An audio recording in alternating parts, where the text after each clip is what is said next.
Bom, gente, boa tarde. Boa tarde. Bom, um prazer ter vocês aqui de novo, todos os textos. Vou só situar um pouco o título da nossa aula, que nós mudamos um pouco, até para as emergências que estamos vendo. Acho que readequar o título é importante nesse momento e também porque ele se torna algo mais amplo e contempla melhor as falas da Ana e do Cuquinha que nós teremos hoje. Bom, e aí ficou o seguinte, que é uma pergunta, e acho que essa pergunta nos instiga depois para o debate, que é o que, quem, para quem tem valor? Territórios, diáspora e alteridade nas artes visuais. E aí nós teremos hoje, para introduzir a discussão, Ana Rupp. Estamos aí com todos os aparelhos tecnológicos. Ana está lá em Berlim. Em modo avatar. É a nossa primeira experiência, tá? Com o Skype aqui nas quebradas. Então, vamos ver se funciona. E o Dorival Cuquinha também. Aí. Muito obrigada pela presença. E aí eu acho que a gente podia começar com a Ana. Pode ser? Enquanto a tecnologia funciona, vamos aproveitar. Tá? Bom, tá certo. Bom, como a Bruna já falou, meu nome é Ana Rupp, eu moro em Berlim, mas também passo bastante parte do tempo no Brasil, estou sempre em trânsito e a minha prática artística, a minha pesquisa reflete um pouco essa vida imigrante latino-americana na Europa, né? E, bom, como a fala por Skype corre o risco de ficar muito monótona, né? Só eu aqui, uma cabeça falante, e eu não estou vendo muito a reação de vocês, porque vocês estão bem pequenininhos e pixelados, eu tentei fazer eu fiz um PDF com várias imagens para tentar sistematizar a minha fala aqui um pouco mais, de forma mais organizada do que espontânea, como a presença física ajuda, né? Duas exposições que eu fiz esse ano, uma que chama Muito Futuro para Uma Só Memória, que eu fiz depois de uma residência lá em Recife. Vou contar um pouco, uma partezinha dela. Vou contar um pouco da Malungas, que foi outra exposição que eu fiz aqui em Berlim e que rolou ao mesmo tempo no Paço das Artes, que agora está no MIS, no Museu da Imagem do Som em São Paulo. E vou contar também de uma exposição que chama Leituras para Mover o Centro, que eu fiz ano passado no CCBB do Rio. E todas essas exposições, elas lidam com a questão do imigrante no Brasil e na Europa. E eu conversei com muitas mulheres africanas morando no Brasil e na Alemanha, em Berlim, e também mulheres latino-americanas vivendo em Berlim.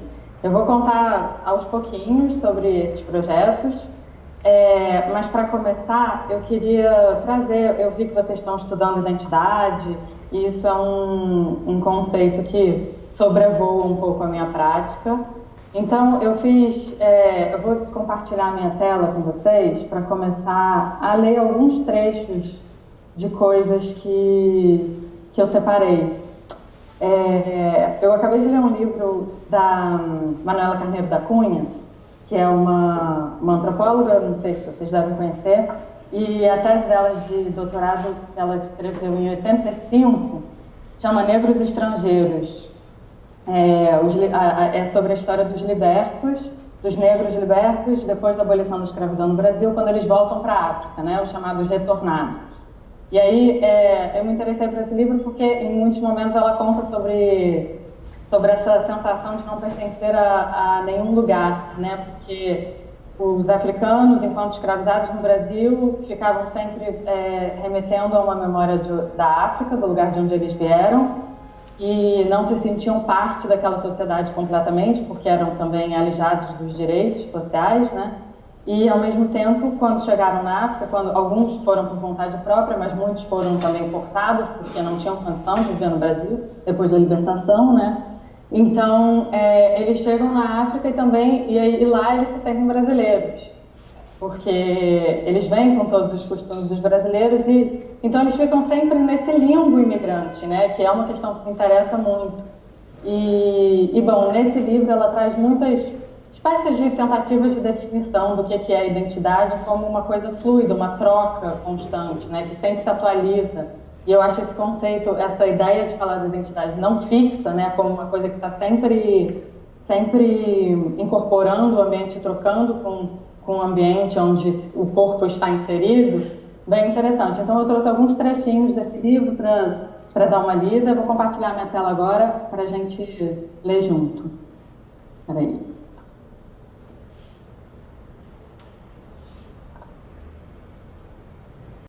Estão vendo a tela aí? Sim. Bom, eu chamei essa fala de mudar de corpo, que vem de um conceito do Vladimir Safatli, de um trechinho que eu peguei daquele livro dele, Circuito dos Afetos, né? Não será com os mesmos corpos construídos por afetos que até agora sedimentaram nossa subserviência que seremos capazes de criar realidades políticas ainda impensadas.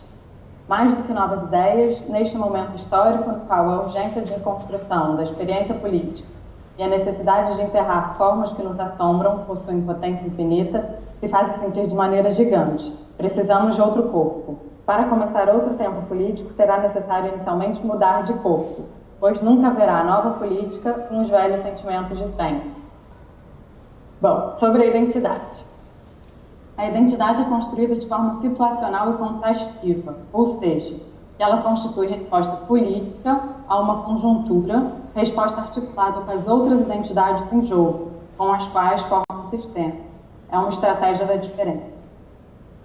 A identidade repousa numa taxonomia social também, como coloca Bourdieu. É um lugar de enfrentamentos, luta para afirmar categorias, para então deslocar fronteiras, pôr em realce ou apenas fazer reconhecer grupos. Está acabando já os textos, tá? Já vou partir por aqui. O que garante a existência dessa identidade? Nada, responde. A identidade, tanto a pessoal quanto a de um grupo, é um pressuposto metodológico a priori, sem o qual seria impossível classificar e entender os dados históricos. Leia também sociológicos, antropológicos. Ou seja, condição de inteligibilidade, coerência, homogeneidade. E agora uma frasezinha do Deleuze, só para terminar. Quantas pessoas hoje vivem em uma língua que não é a delas? Ou então nem mesmo conhecem mais a delas? Ou ainda não a conhecem e conhecem mal a língua maior da qual são obrigadas a se servir? Problema dos imigrados e, sobretudo, de seus filhos. Problema das minorias. Problemas de uma literatura menor, capaz de escavar a linguagem e de fazê-la seguir por uma linha revolucionária sóbria. Como tornar-se o nômade e o imigrado e o cigano de sua própria língua? Kafka diz, roubar a criança no berço, dançar na corda bamba.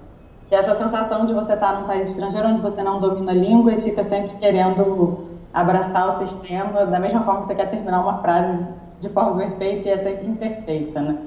Acho que é um pouco sobre isso, esse trechinho. Bom, aqui é o projeto Malungas.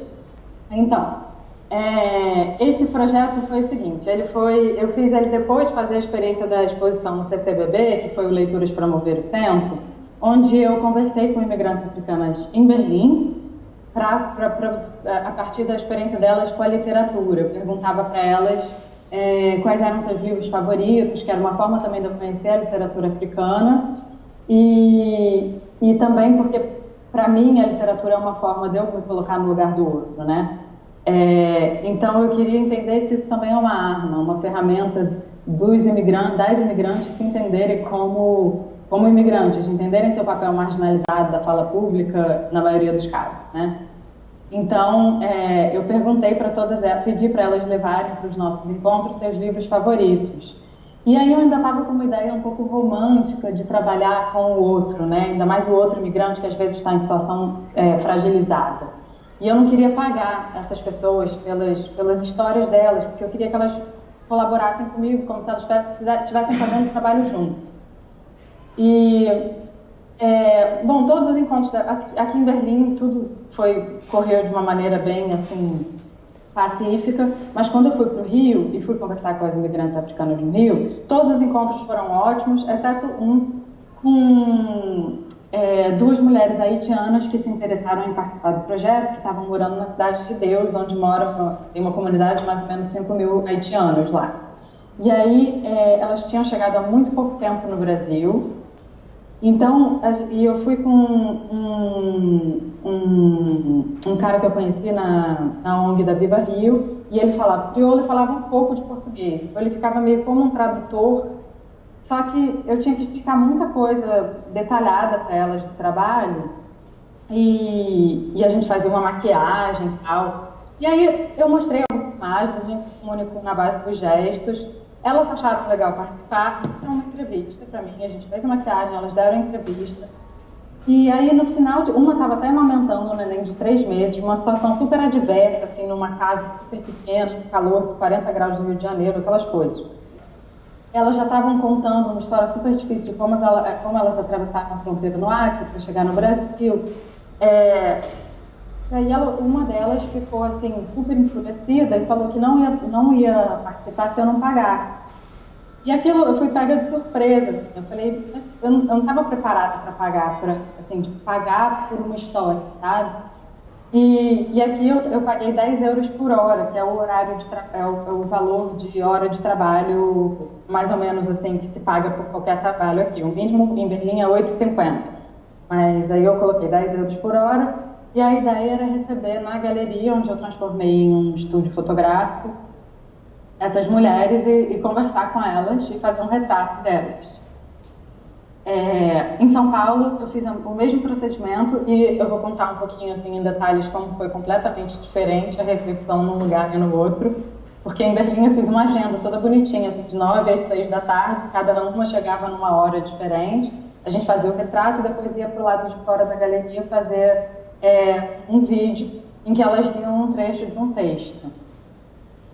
E bem, em Berlim deu tudo certo, em São Paulo a realidade é totalmente diferente, essas mulheres estão muito mais marginalizadas na sociedade, as mulheres africanas em São Paulo, do que as latino-americanas aqui em Berlim. Então elas chegaram todas juntas, às 9 horas da manhã, estava marcado às 10, elas chegaram todas juntas, eram 3 dias, então elas chegaram todas juntas no primeiro dia. E eu falei, gente, eu não tenho condição de, assim, eu tive que adaptar tudo, fazer tudo diferente, o que foi ótimo também, né? Porque o processo é vivo quando a gente trabalha com pessoas, né? Então, aqui é um pouquinho das imagens da montagem em Berlim. Aqui isso é um tape reel, que é um aparelho de gravação de áudio dos anos 60, e onde eu fiz uma espécie de uma entrevista com a curadora, Manuela Moraes, que é chilena, em que ela me pergunta sobre minha experiência de trabalho imigrante. E aí eu vou contando um pouco como, nos trabalhos migrantes que eu fiz por aqui, eu consegui ver o meu corpo como sem subjetividade, que era um pouco como os escravos se sentiam, né? Assim, como parte móvel da casa, sabe? Sem poder expressar a opinião. E aí eu fui fazendo essa relação do imigrante ou do imigrado com o trabalho escravo, né? Mas foi tipo um rádio, né? Uma rádio, que foi diferente do que eu apresentei. Então, bom, aqui são os retratos que eu fiz das mulheres que apareceram, né, para participar do trabalho. Então eu estava pensando uma história de forma linear, em que eu juntava textos de estrangeiros que foram para o Brasil há 200 anos atrás, um alemão que foi para o Brasil, que é o Langsdorff, que fez uma expedição do Rio Tietê até o Amazonas, foi o primeiro alemão a realmente entrar no Brasil no século XIX. E em São Paulo eu usei trechos do Bacuaqua, que foi um cara do Benin que foi escravizado para o Brasil, também no meio do século XIX, 1848, parece. E ele fala muito dessa relação, ele compara um pouco a mulher latino-americana com a mulher africana. E eu selecionei trechos desse texto e elas leram. Então eu queria criar um cometa, assim, de juntar, de pensar o tempo como o tempo de agora, sabe? Então eu resolvi trabalhar com preto e branco, porque quando a gente olha para fotografia preto e branco, a gente perde um pouco o tempo, né? Pode ser hoje, pode ser amanhã, pode ser ontem. E eu fotografei analógico também, com uma câmerazinha que tem 4 lentes, então com um clique ela faz 4 frames, que era como os fotógrafos alemães do século XIX fotografavam no Brasil, porque a corte portuguesa, quando se mudou para o Brasil, contratou muitos fotógrafos alemães que tinham a técnica da fotografia para serem tratados do mesmo jeito que a elite era fotografada na Europa. E aquilo começou a se popularizar no Brasil, então é o início da fotografia, né? Que era essa câmera que fazia, em um frame, fazia 4 fotos. Então, era uma ideia de remeter também a esse processo de como visibilizar quem está invisível. Bom, aí aqui foram os fotogramas, que também é uma das primeiras técnicas de fotografia, que tem que entrar no quarto escuro. Para cada fotograminha desse aqui, tem que entrar no quarto escuro. A fotografia ela é feita acendendo e apagando a luz rapidinho, como se o quarto escuro fosse a câmera, né? E aí cada foto leva mais ou menos 1 hora para ser revelada, né? Tem que ficar mais ou menos 1 hora na química. E aí, para mim também foi uma maneira de entrar nesse tempo analógico e tentar fazer essa conexão entre passado e presente, né? Dos imigrantes com os escravizados. Aqui são trechos são poeminhas Geduld, Geld, paciência, dinheiro em alemão, entrando, cortado, assim, são referências às primeiras exposições pós-colonialistas que aconteceram em Nova York nos anos 90. Isso aqui era parte de um trabalho da Maria Teresa Alves, em que ela se recusa a participar da exposição, porque o curador, que era o Peter Weibel, que é um alemão, disse para ela que a proposta dela não era pós-colonial. E aí ela manda um fax, assim, todo em caps lock, em caixa alta, dizendo: querido, a minha vida é pós-colonial, porque eu estou aqui tentando me inserir no hemisfério norte de alguma maneira, então, tipo, o meu dia a dia é pós-colonial. Quem é você para me dizer o que é pós-colonialismo? Então, enfim, são trechos de assuntos que remetem a essa importância de pensar que a colonização ainda não acabou, né? Que estamos sendo recolonizados mais uma vez pelo capital especulativo, pelas empresas e outros poderes. Essa aqui é uma foto da montagem em São Paulo, em que aqui são as mulheres do quarto mundo, que a ideia era um planeta imigrante, onde viviam essas mulheres, onde vivem juntas essas mulheres latino-americanas de Berlim com as africanas que moram em São Paulo, né? Então, eu chamo das mulheres do quarto mundo e elas vivem nessa espécie de futuro sem high technology, né? É bem uma plaquinha de metal presa com um parafuso, né? Um parafuso não, um prego grande. Então, elas ficam meio voando na parede, mas é super analógico todo o processo, mas ao mesmo tempo falando de uma situação presente e futura, né, de uma coisa cósmica. Bom, essa aqui uma parte da foto da abertura em Berlim, porque no dia, essa é a Manu, que está de noiva, que é a curadora. Ao longo do processo de montagem da exposição, de construção do projeto, eu vinha com 1000 ideias para a exposição, conversar com a Manuela, e a Manuela estava sempre angustiada porque o visto dela ia vencer no dia 4 de abril, e a exposição abriu no dia 1º de abril, que é dia da mentira, né?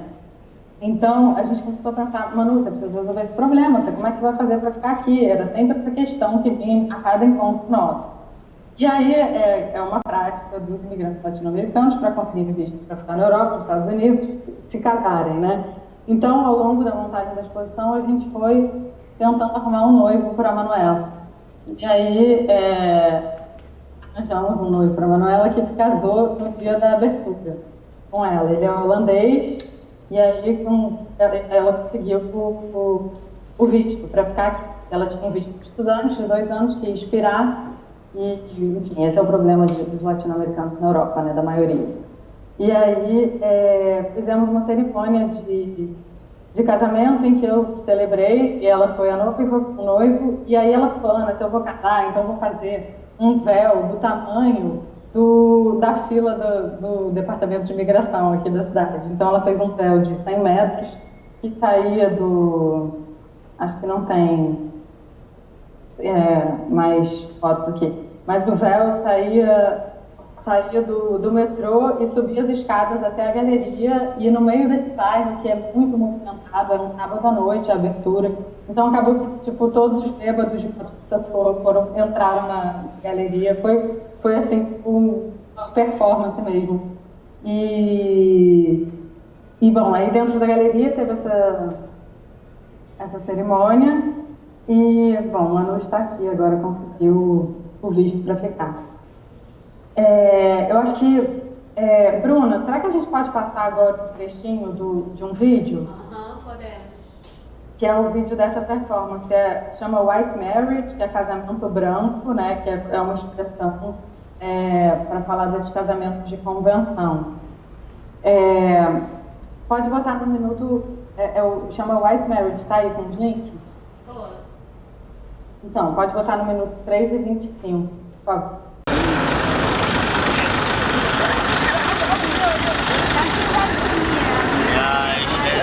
Bist du der Ehemann? Ha? Bist du der Ehemann? Ja, Respekt. Dankeschön. Nee. Kijk dan.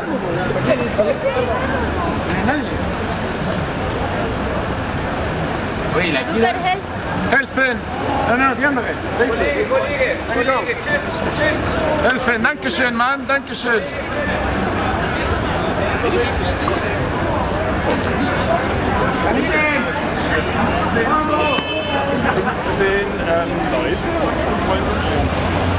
Amor, pô, ela casou comigo com amor, sabia?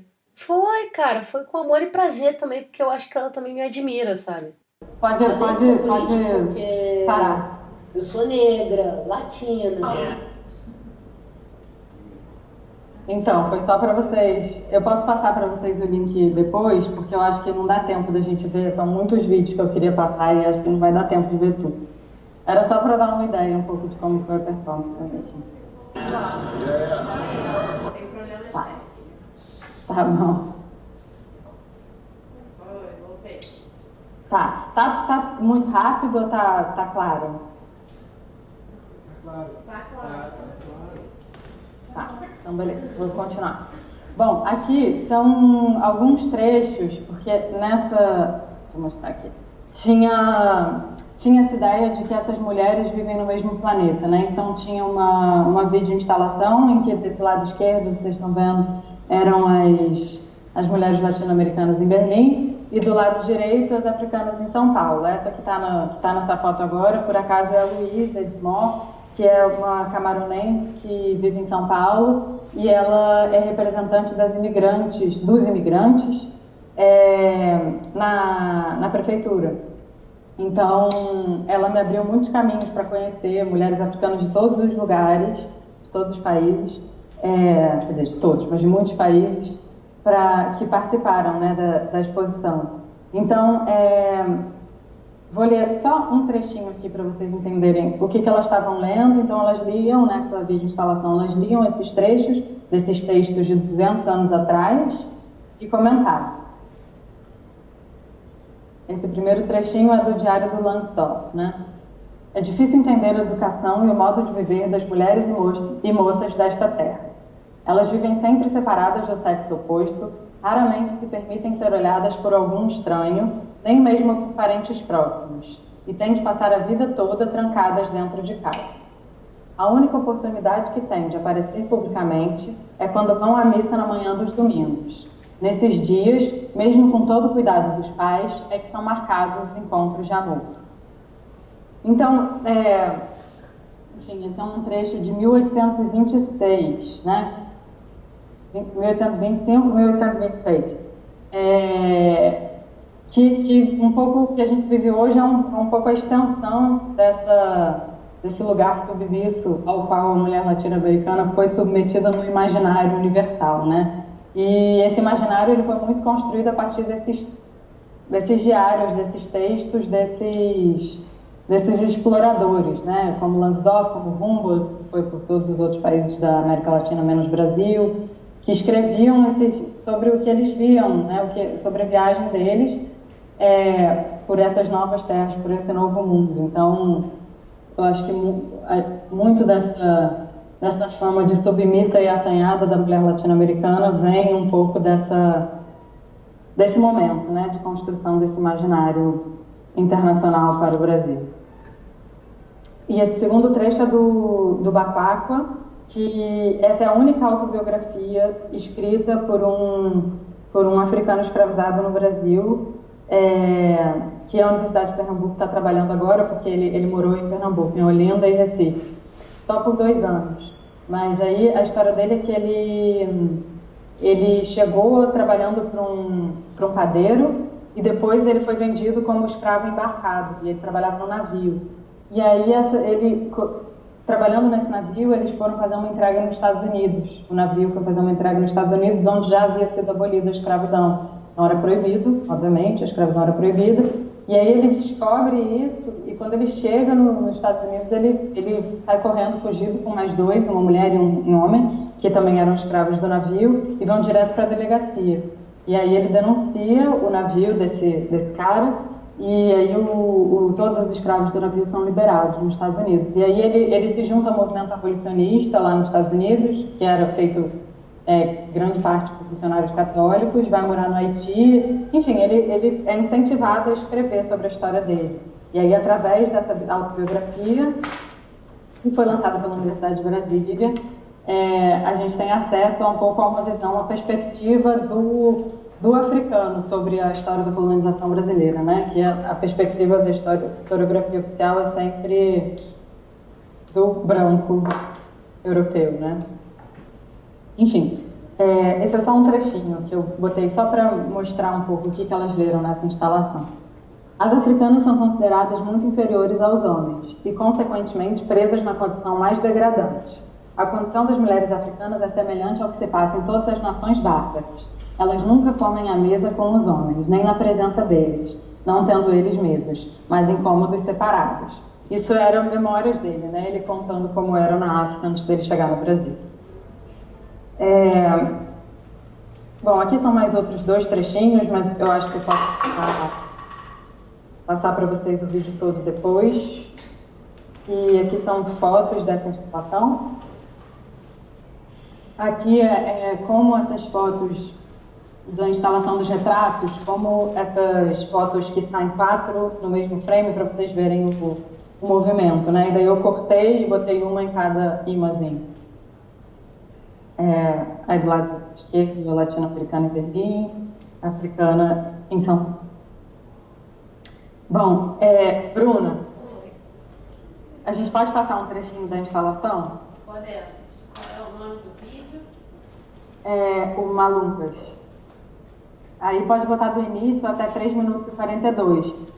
Só para explicar, eram 2 vídeos, né? Um das mulheres africanas em São Paulo e um das mulheres latino-americanas em Berlim. Então eu vou passar o trecho só de um vídeo, 3 minutinhos até 3 minutos e 42, só para vocês terem uma noção um pouquinho de como que era a dinâmica do vídeo. As africanas são consideradas muito inferiores aos homens e, consequentemente, presas na condição mais degradante.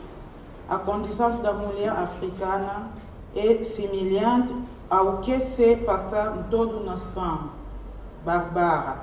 Ela nunca come na mesa com os homens, nem na presença dela. As mulheres, como ressaltados por viajantes ocidentais, pareciam ser escravas de seus maridos. Mas, em muitos lugares, especialmente ao longo da costa, elas eram comerciantes importantes. E todas as partes podem ser conselheiras reais até governantes.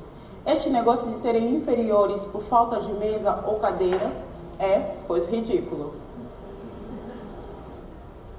No Brasil, eu vejo que a mulher, nos dias de hoje, está sendo mais aceita na sociedade, está ganhando o dito direito de igualdade.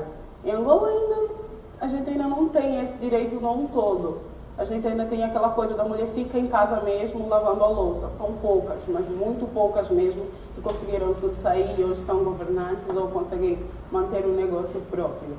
São muito poucas. Então, tem uma grande diferença, tanto que o meu primeiro emprego foi aqui no Brasil. Em Angola eu não conseguia por vários motivos, uma delas sendo mulher, mas aqui eu consegui. Então, são coisas, mundos totalmente diferentes, mas que podem se encontrar num ponto.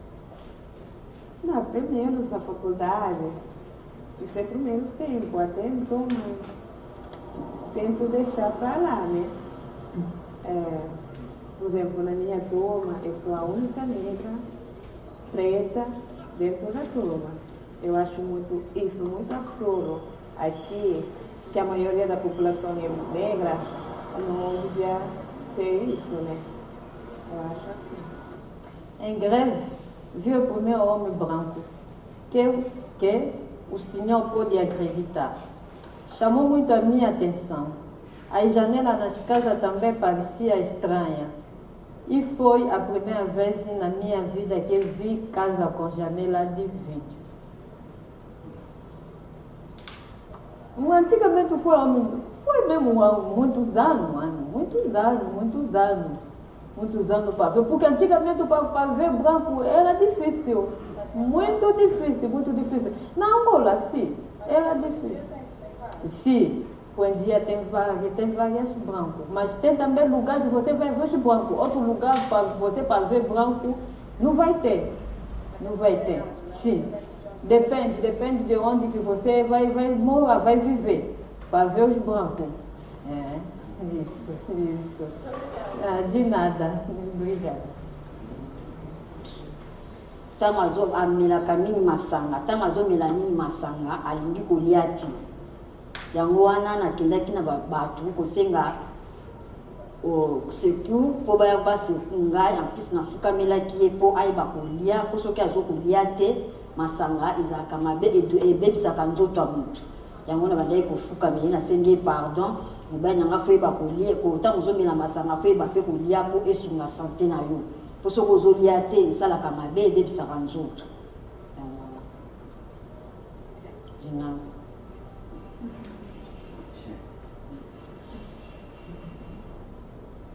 Parou?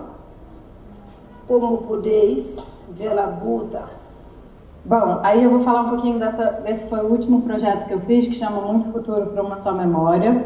Eu vou contar só um trechinho dessa exposição, que foi uma residência de 2 meses no Recife, na Fundação Joaquim Nabuco, e eu fui atrás da história da Dé, que se chama Maria Francisca da Conceição, que é uma mulher que, desde que eu sou criança, ouço falar, porque ela trabalhou para minha família, criou minha mãe, minha avó, e ela era do sertão pernambucano.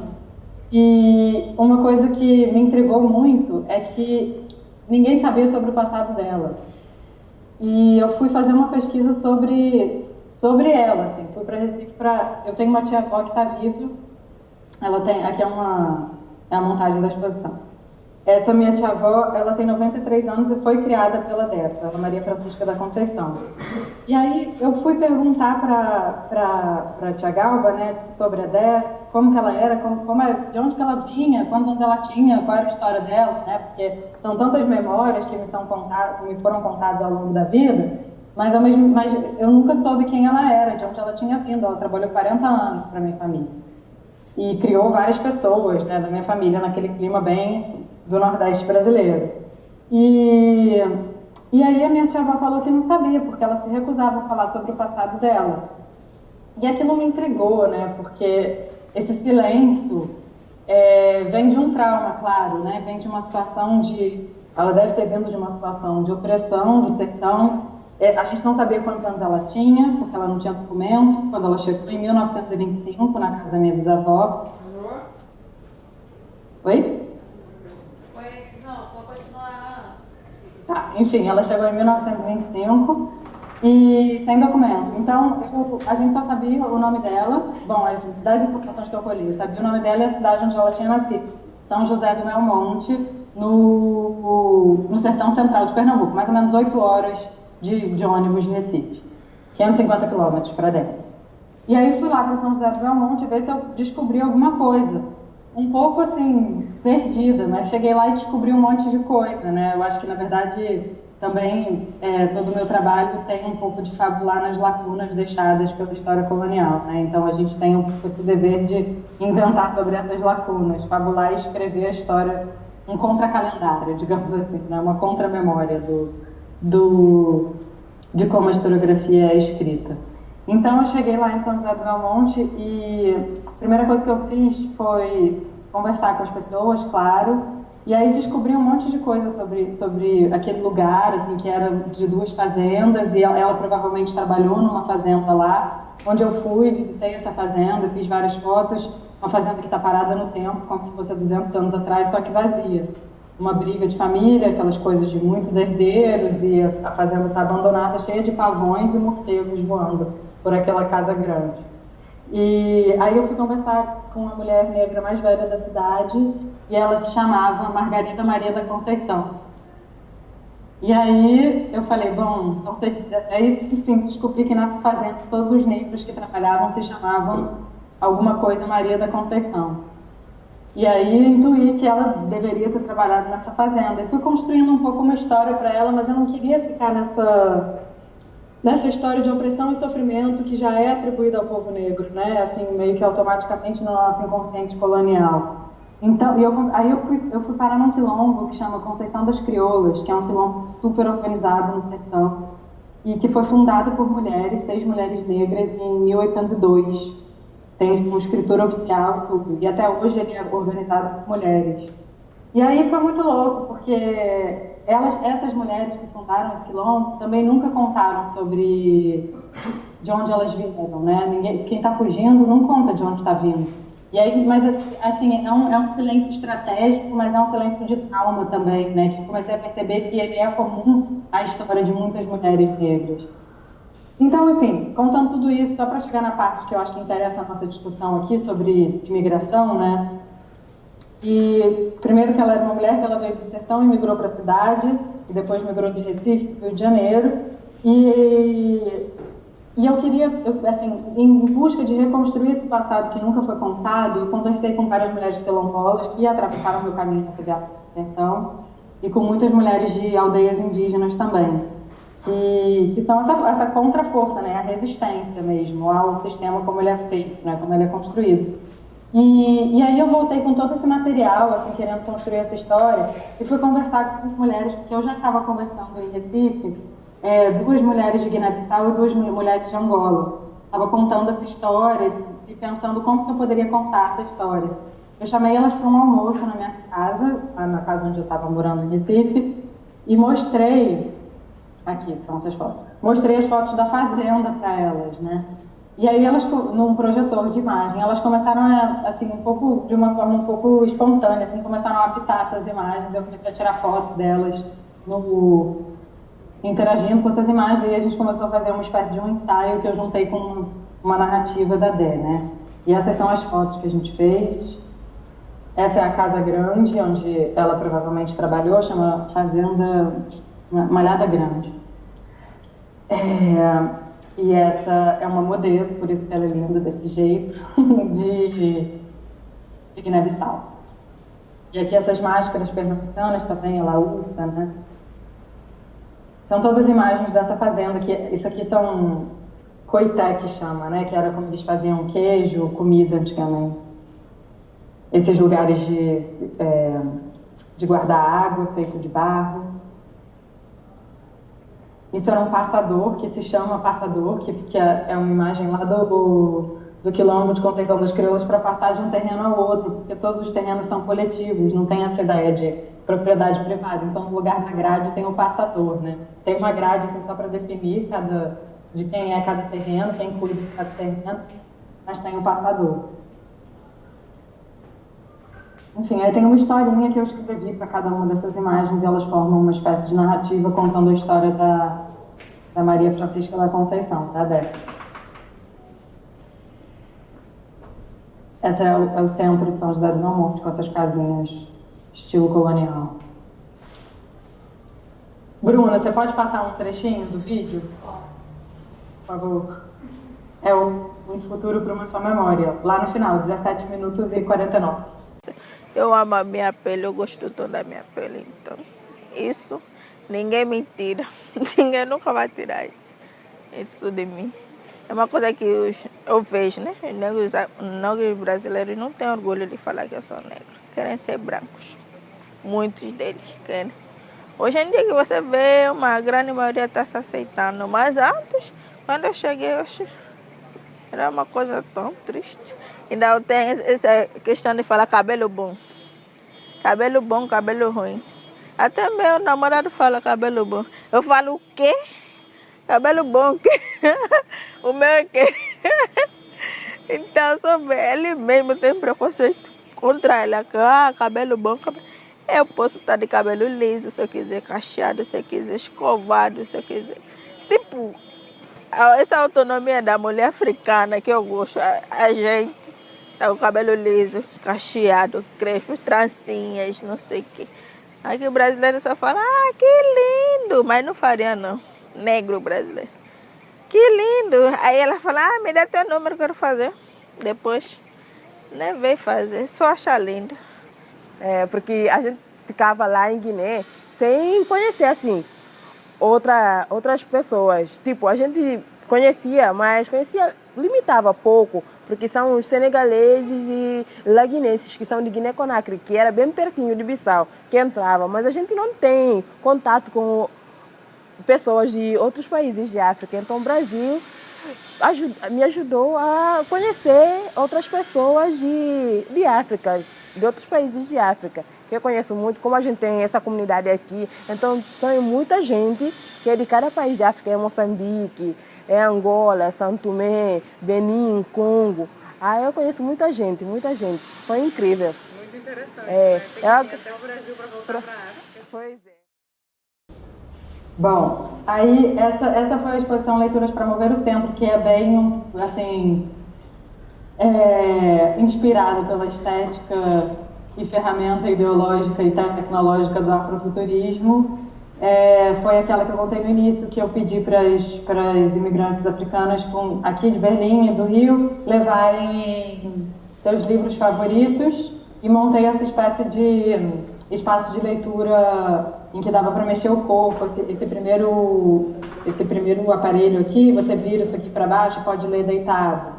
Aí tem as bibliotecas nômades aqui. E aí eu fiz uma parceria com a editora Palas, que ela só publica literatura afro-brasileira.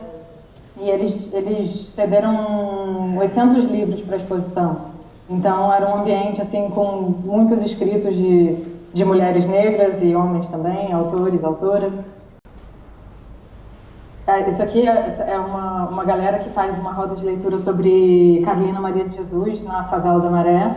Então eles usam os textos da Carolina para pensar a própria realidade. Foi bem legal. Aqui essa é uma das rodas de leitura que a gente fez na Praça Tiradentes, né, trazendo a roda para o espaço público. Essa é a Michelle Mathiuzzi, que é performer, que tem a experiência de migrar de São Paulo para Salvador, onde ela entende a cor dessa cidade sua, daquela Mercury, diz ela. E aí ela conta um pouco sobre ser uma negra em Salvador, com sotaque destino, como ela é colocada em outro lugar por causa disso. E essa é a Aline Rodrigues, que é uma antropóloga que estuda os haitianos na República Dominicana. Então a gente partia da pesquisa de cada um para fazer essa roda de leitura a partir de livros que estavam nessa biblioteca nômade que a gente trouxe para cá. Essa é a Eliana. Essa foi a primeira que participou, que é a minha professora de yoga aqui em Berlim. Enfim, são muitas.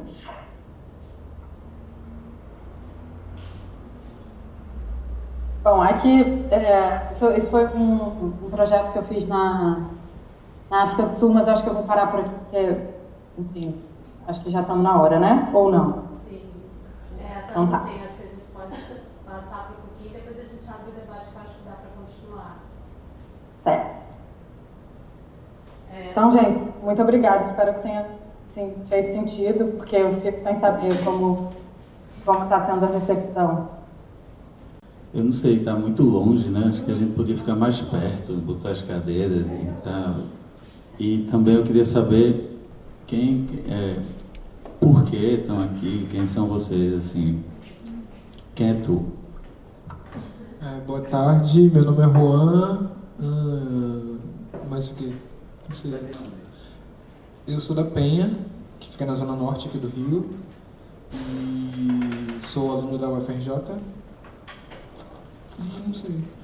Estou aqui, estou sendo aqui na Universidade de Quebrada. Ou tentando ser, não sei. Meu nome é Renata, eu sou mestre quebradeira, estou aqui na UQ desde da invenção dessas duas senhoras que vão falar aqui. E sou da Piedade, mas eu trabalho há 22 anos em projetos sociais. Sou da Piedade hoje, né? Porque também já mudei 8 vezes. Então, me sinto uma pessoa de muitos territórios. Acho que a Universidade das Quebradas, ela é um lugar de troca de saberes e que me permite essa dinâmica que faz parte da minha vida, de estar em muitos territórios. Aqui a gente está em vários territórios, sempre. O que é o mestre quebradeiro? Mestre quebradeira, tipo assim, hoje eu acho que eu sou a mais antiga.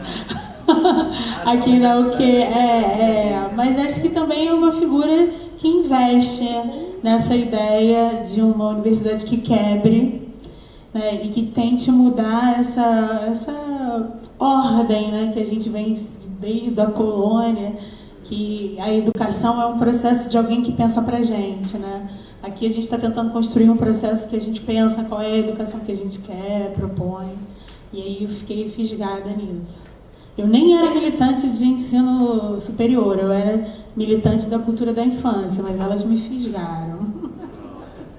Sou Heloísa e eu e Numa criamos esse projeto, e é um projeto da nossa vida. A minha, pelo menos. Vocês que criaram a Universidade de Quebradeira, assim, que a ideia de vocês... É que essa mulher, ela é... Depois você vai saber quem é ela, mas ela é absurda. Ela era uma orientadora que sabe escutar. E aí, na tese, essa coisa rolou por causa do escuta dela e pelo poder que ela tem de inovar e fazer coisas fora do comum nesse país. E como ela trabalha na universidade, ela é professora, então ela tinha um poder e um saber e um querer. Que os professores têm poder, mas não querem. Ela tinha o querer e teve o poder e construiu tudo isso. Junto com você, né? Junto comigo, mas se eu não sou da universidade, eu não teria o poder. E ela entendeu, quando se tem um poder político e um querer, a pessoa consegue fazer. Boa tarde, sou Antônio, carioca, moro aqui no Rio de Janeiro. E estou nas quebradas porque eu preciso de acreditar, sabe, num futuro melhor, e eu preciso de pessoas que tenham esse mesmo pensamento. Fora daqui, eu me sinto muito ilhado. Eu acho que a cultura de querer tirar vantagem dos outros e todo mundo, cada um por si. E aqui eu vejo que existe um comprometimento pelo coletivo. As pessoas querem uma mudança, querem, sabe, um futuro melhor. As pessoas que de repente nem sabem que precisam de um futuro melhor. Então essa é a minha vontade, é por isso que eu estou aqui. Cristiano, eu moro no Meia e eu vim buscar o que todos vieram buscar aqui da quebrada, né? A troca de experiência, debate e buscar essa construção constante sobre temas tão bem abordados dentro da faculdade que não se acha aí fora em muitos lugares.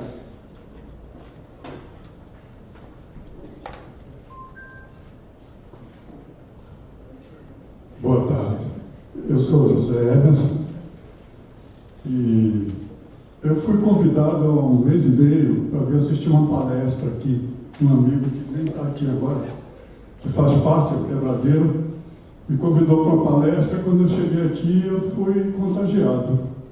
E aí eu conversei com Renata e com Rosângela e pedi para ficar vindo aqui, participar e, quem sabe, me integrar formalmente a partir do próximo edital, né, do próximo processo. Eu sou o Marcos, mais ou menos isso.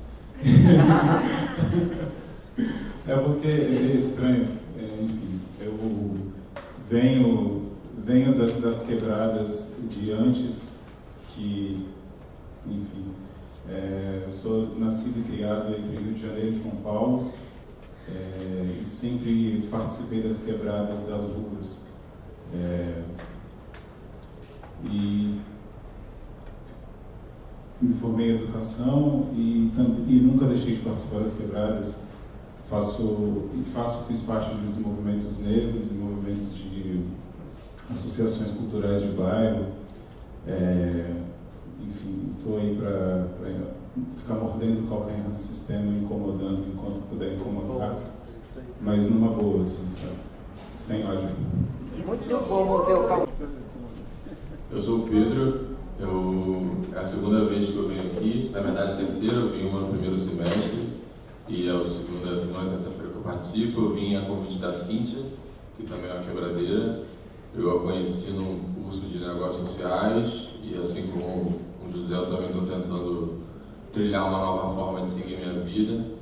E as quebradas têm se mostrado muito interessantes, e eu também estou aqui como visitante, como ouvinte, para ver se no próximo semestre eu consigo fazer parte formalmente desse coletivo. É isso. Boa tarde, meu nome é Vitória. Eu estou aqui um pouco de intrusa. Não existe intrusa. Eu vim pelo site que entra de programação. Bem-vinda.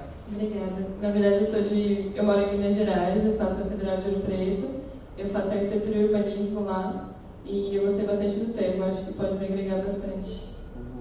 Olá, eu sou Dea, sou italiana, estrangeira. Faço doutorado em estudos pós-coloniais em Portugal e estou aqui em estadia. A professora Heloísa me deu a oportunidade de frequentar esse grupo. E, bom, o que estou fazendo aqui?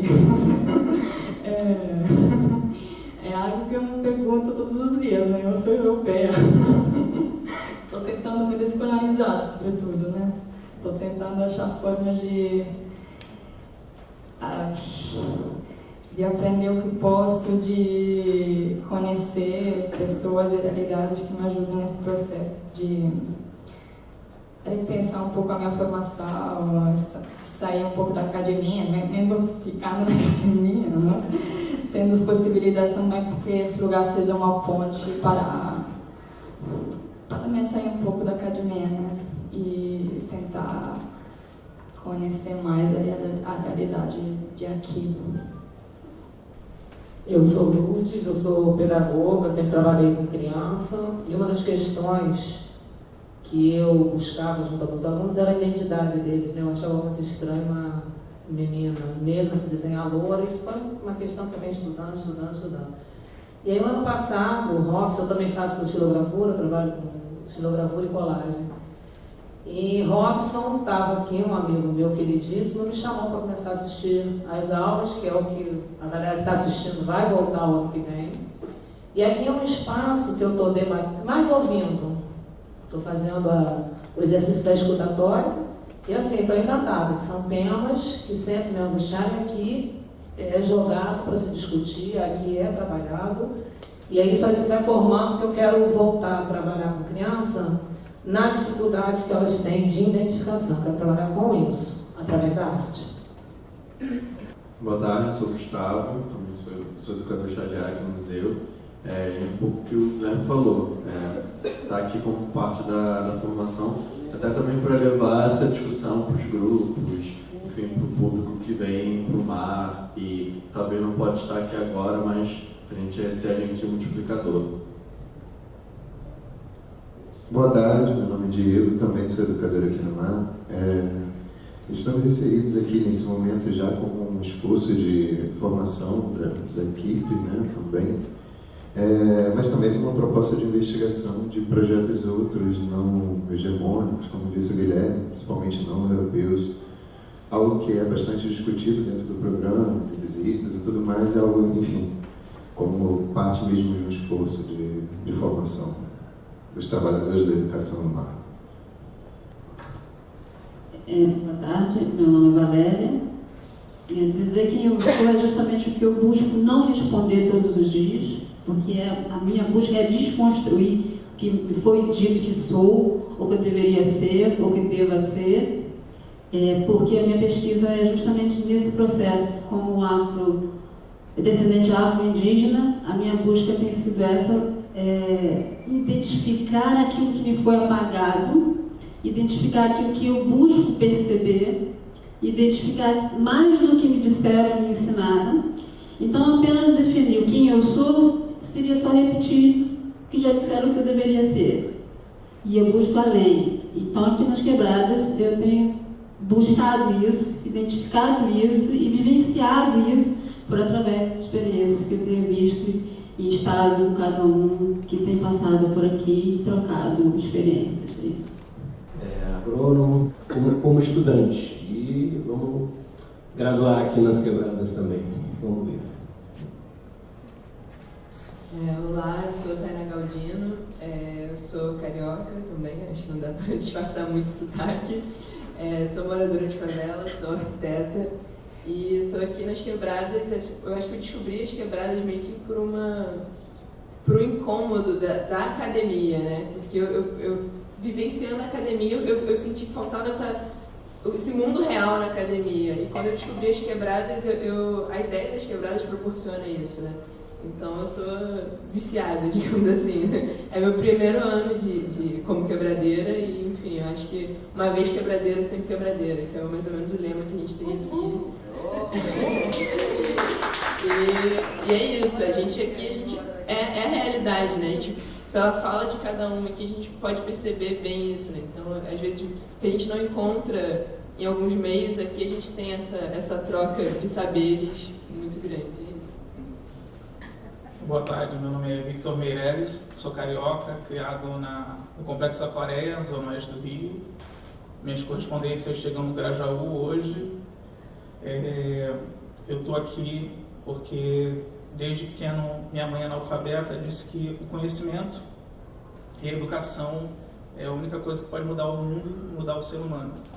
Então, foi através da educação que eu consegui sair da favela e conhecer outras favelas e outros lugares, outros territórios. Então, eu estou aqui hoje para ouvir e tentar consumir o maior possível de conhecimento, o máximo possível de conhecimento, para poder depois tentar disseminar nos lugares por onde eu passo. É isso. Olá, boa tarde, meu nome é Ricardo.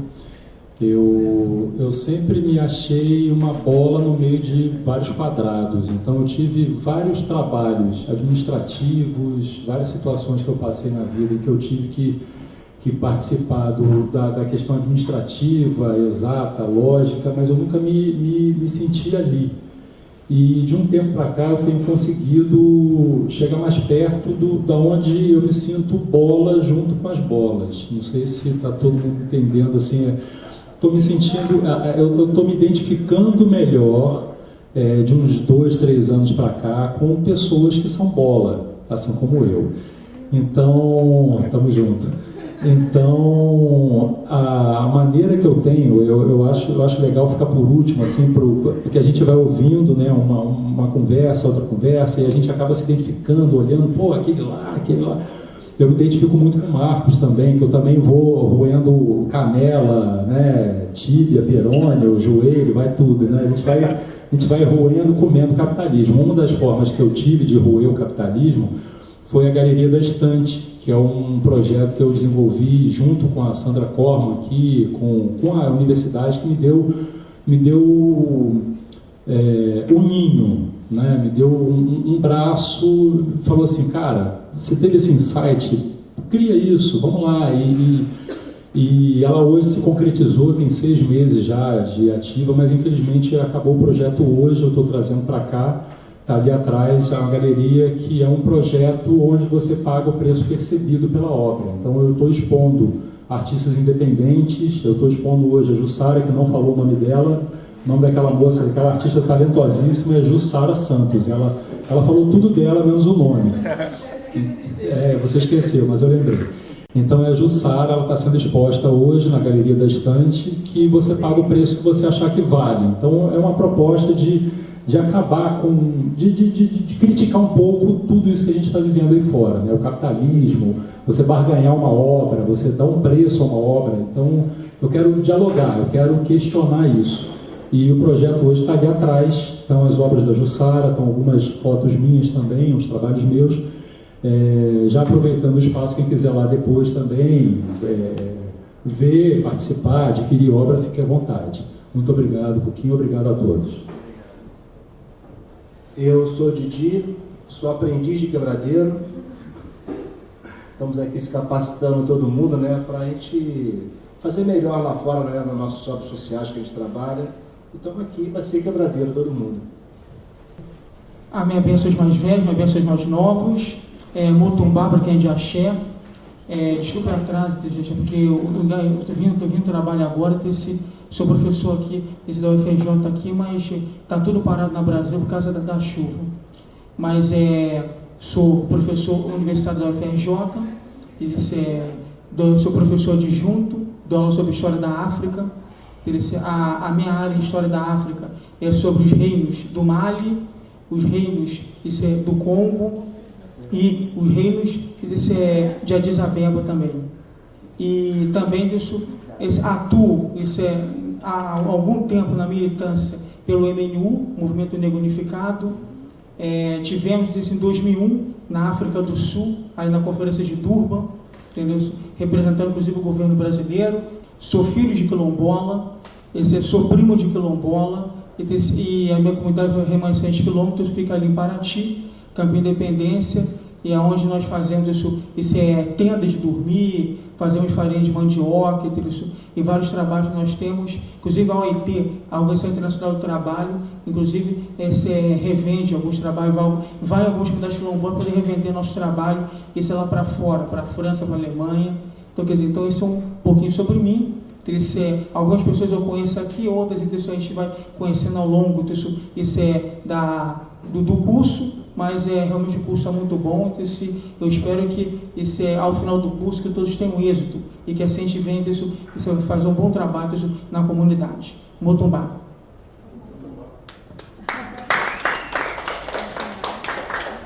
Boa tarde, meu nome é Ana Paula, eu tenho 12 anos. Eu vim aqui para ouvir, aprender um pouco, e até então não criei nenhum projeto que fale sobre o que a gente está vivendo. Você tem poesia,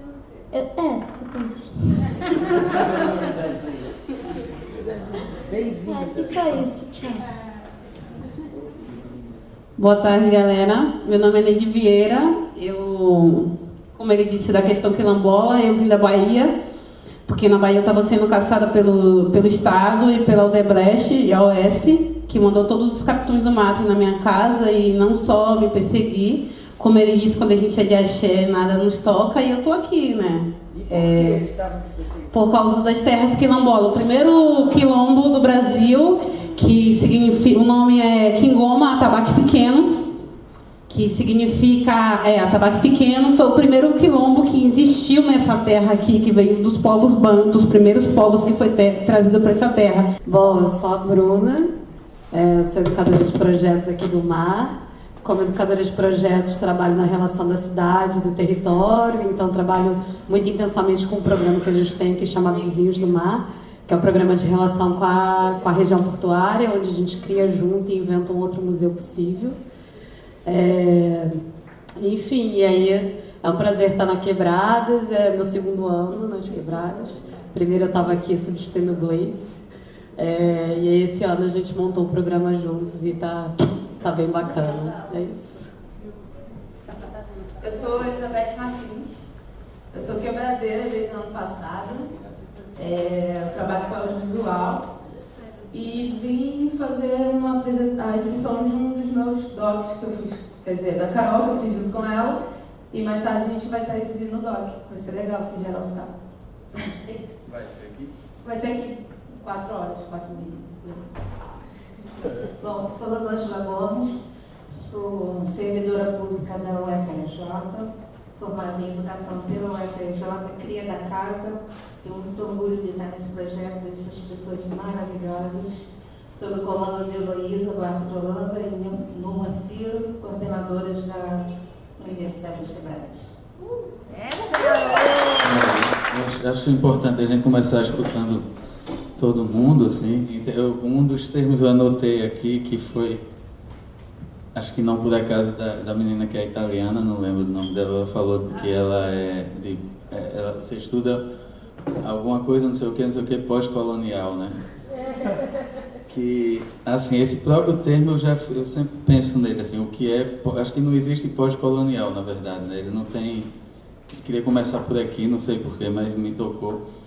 até porque todo mundo aqui, um de Caicó, tem pintura rupestre, outro é de... Assim, cada um daqui está vindo de um canto, e mesmo os que são cariocas vêm de algum lugar e estão aqui no mar, e, assim, já tem uma outra imigração, o outro está com os correios dele no outro lugar, né? Chega no outro lugar, em vez de chegar na... Assim, tem uma relação territorial, mesmo aqui dentro da cidade, diferente. Tem muito nordestino aqui. Muito nordestino, eu acho que eu não vi, pelo que eu vi, só não vi do norte, mas do norte mesmo, mas do centro-oeste, do nordeste e do sudeste. E aí... Se não fosse o valor do nordestino, em São Paulo não tinha arranha-céu. E aí, assim, primeiro esse termo mesmo, pós-colonial, fiquei pensando nele, assim, o quanto a gente, cada um de nós somos colonizados e somos colonizadores, né? Assim, quando a gente chega num projeto de país que tem Belo Monte, por exemplo, a gente não existe uma pós-colônia, a colônia continua, a colonização continua a todo momento, né? A gente está fazendo uma usina hidrelétrica em Belo Monte e a gente está absorvendo a energia dela para iluminar a Universidade das Quebradas ou o mar ou qualquer projeto ocidental que a gente tenha de museu ou de universidade. E a gente precisa da energia, a gente faz lá, mesmo que a gente proteste contra aquela usina específica, mas a gente tem um modelo colonial. A gente continua sendo... A colonização é nossa, né? Nós somos colonizadores. A gente continua tratando essa terra ou outras terras com o mesmo projeto.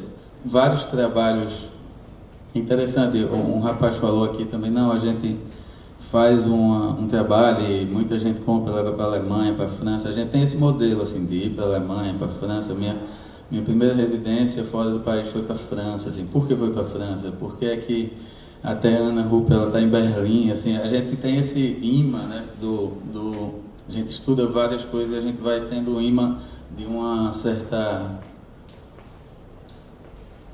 como se fosse uma valorização desses lugares. E aí eu acho como é que a gente se posiciona quando vai para esses lugares. Que é o primeiro trabalho que eu queria mostrar aqui. Eu não tenho um raciocínio muito linear, não. Essa daí foi na França, que é a partir daí que eu tinha uma residência de 3 meses lá, em Aix-en-Provence, no sul da França, e arrumei uma namorada e fiquei 6 meses, já tem 3 meses ilegal, e quando começou essa parte ilegal, já não tinha mais o dinheiro da residência, e aí esse trabalho teve essa relação com as fronteiras e com o que pode, né, assim, o que não pode, como é que você, sendo de um outro lugar, chega abalizado por uma exposição ou por um convite.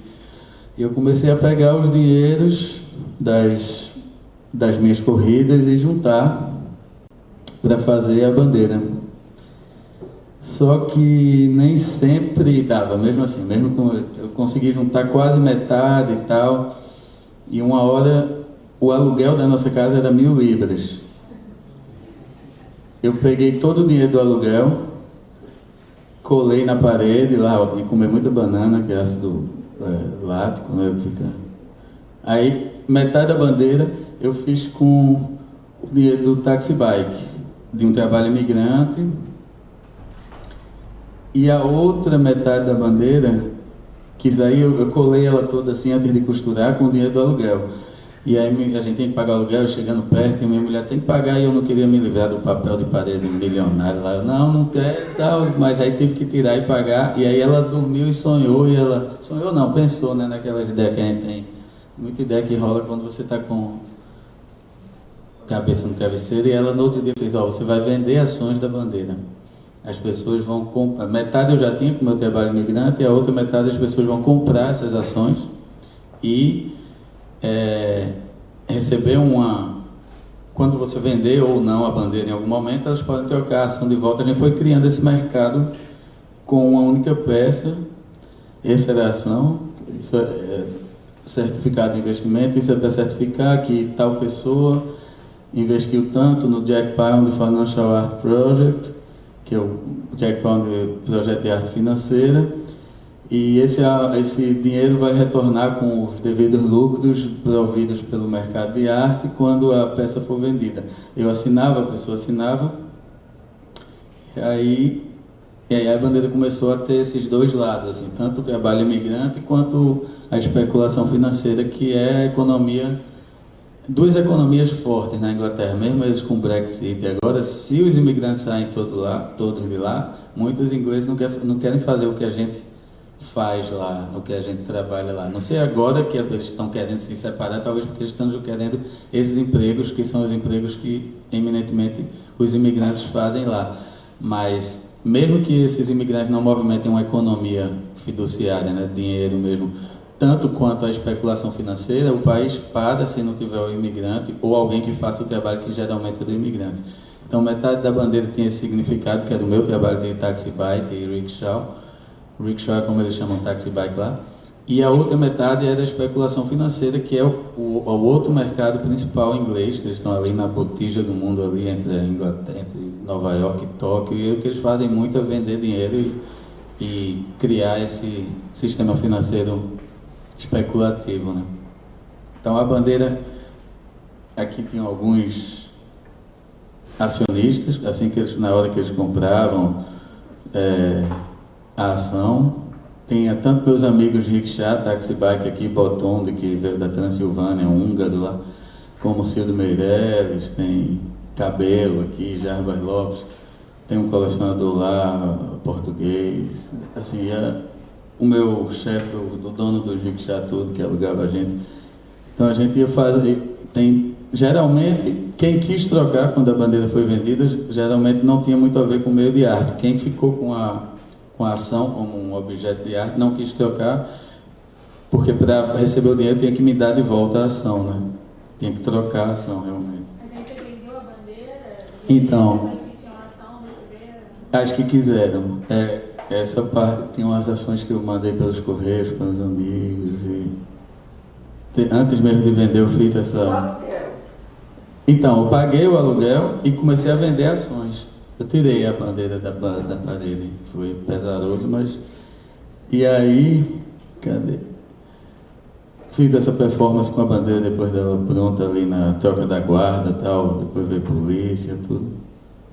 Eles... Lá não é crime, não, isso?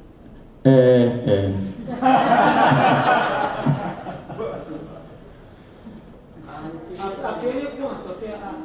Se a polícia pegar, até você ficar preso por muito tempo. Não sei.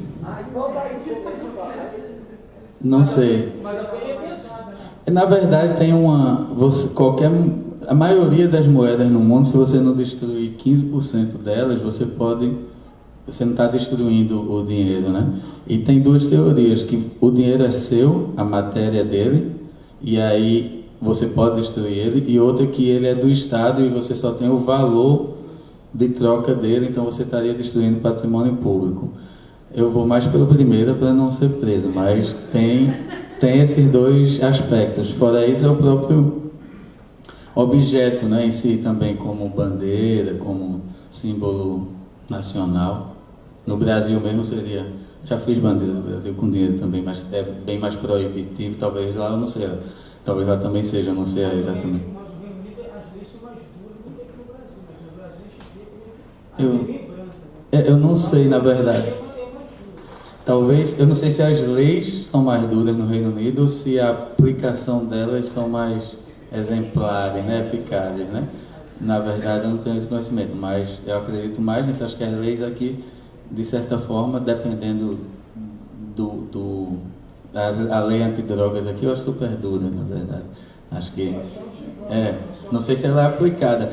E na verdade, ela é aplicada contra preto, pobre, favelado. Na verdade, contra a Aécio Neves, ela nunca foi aplicada com helicóptero de cocaína. Não, os grandes ganhadores do dinheiro da droga, ele nem sabe quem são. Sabe. A gente desconfia, mas a gente quando aparece um helicóptero com 446 gramas de cocaína, quilos... Não, mas tem outros políticos que a gente sabe, um policial já me disse, eu não digo, porque se você disser sem ter a prova, você pode ser preso. Exato, Na verdade, o que a gente pode dizer é o que se sabe. Teve um avião, não foi, com agora 600 e tantos quilos de pasta base, saindo de uma fazenda de Maggi, né? O ministro de Temer. Quer dizer, isso eu posso dizer porque é verdade. Agora, se é dele ou não, eu posso dizer que eu acho que é dele. Mas existe, justamente, a gente não pode dar o nome porque essas pessoas estão aí ainda e tem até ameaças de morte, essas coisas assim. Mas existem governadores que são usuários de drogas. Uma coisa que eu já morei em São José do Egito. Em São José do Egito, sertão do Pajeú. Um momento que a gente tinha a melhor maconha era quando tinha eleição, perto de eleição, porque eles, Inocêncio Oliveira mesmo, assim, tem alguns que investem o dinheiro é o melhor investimento do mundo, só não é tão bom quanto essa bandeira, vou dizer por quanto eu vendi ela, que aí na época foi o melhor investimento que alguém podia ter, mas uma roça de maconha vai lhe trazer muito, na época da eleitoral, por isso que esse helicóptero apareceu na época eleitoral, tudo isso tem parte com campanha eleitoral mesmo, mas voltando aqui à bandeira, que era isso,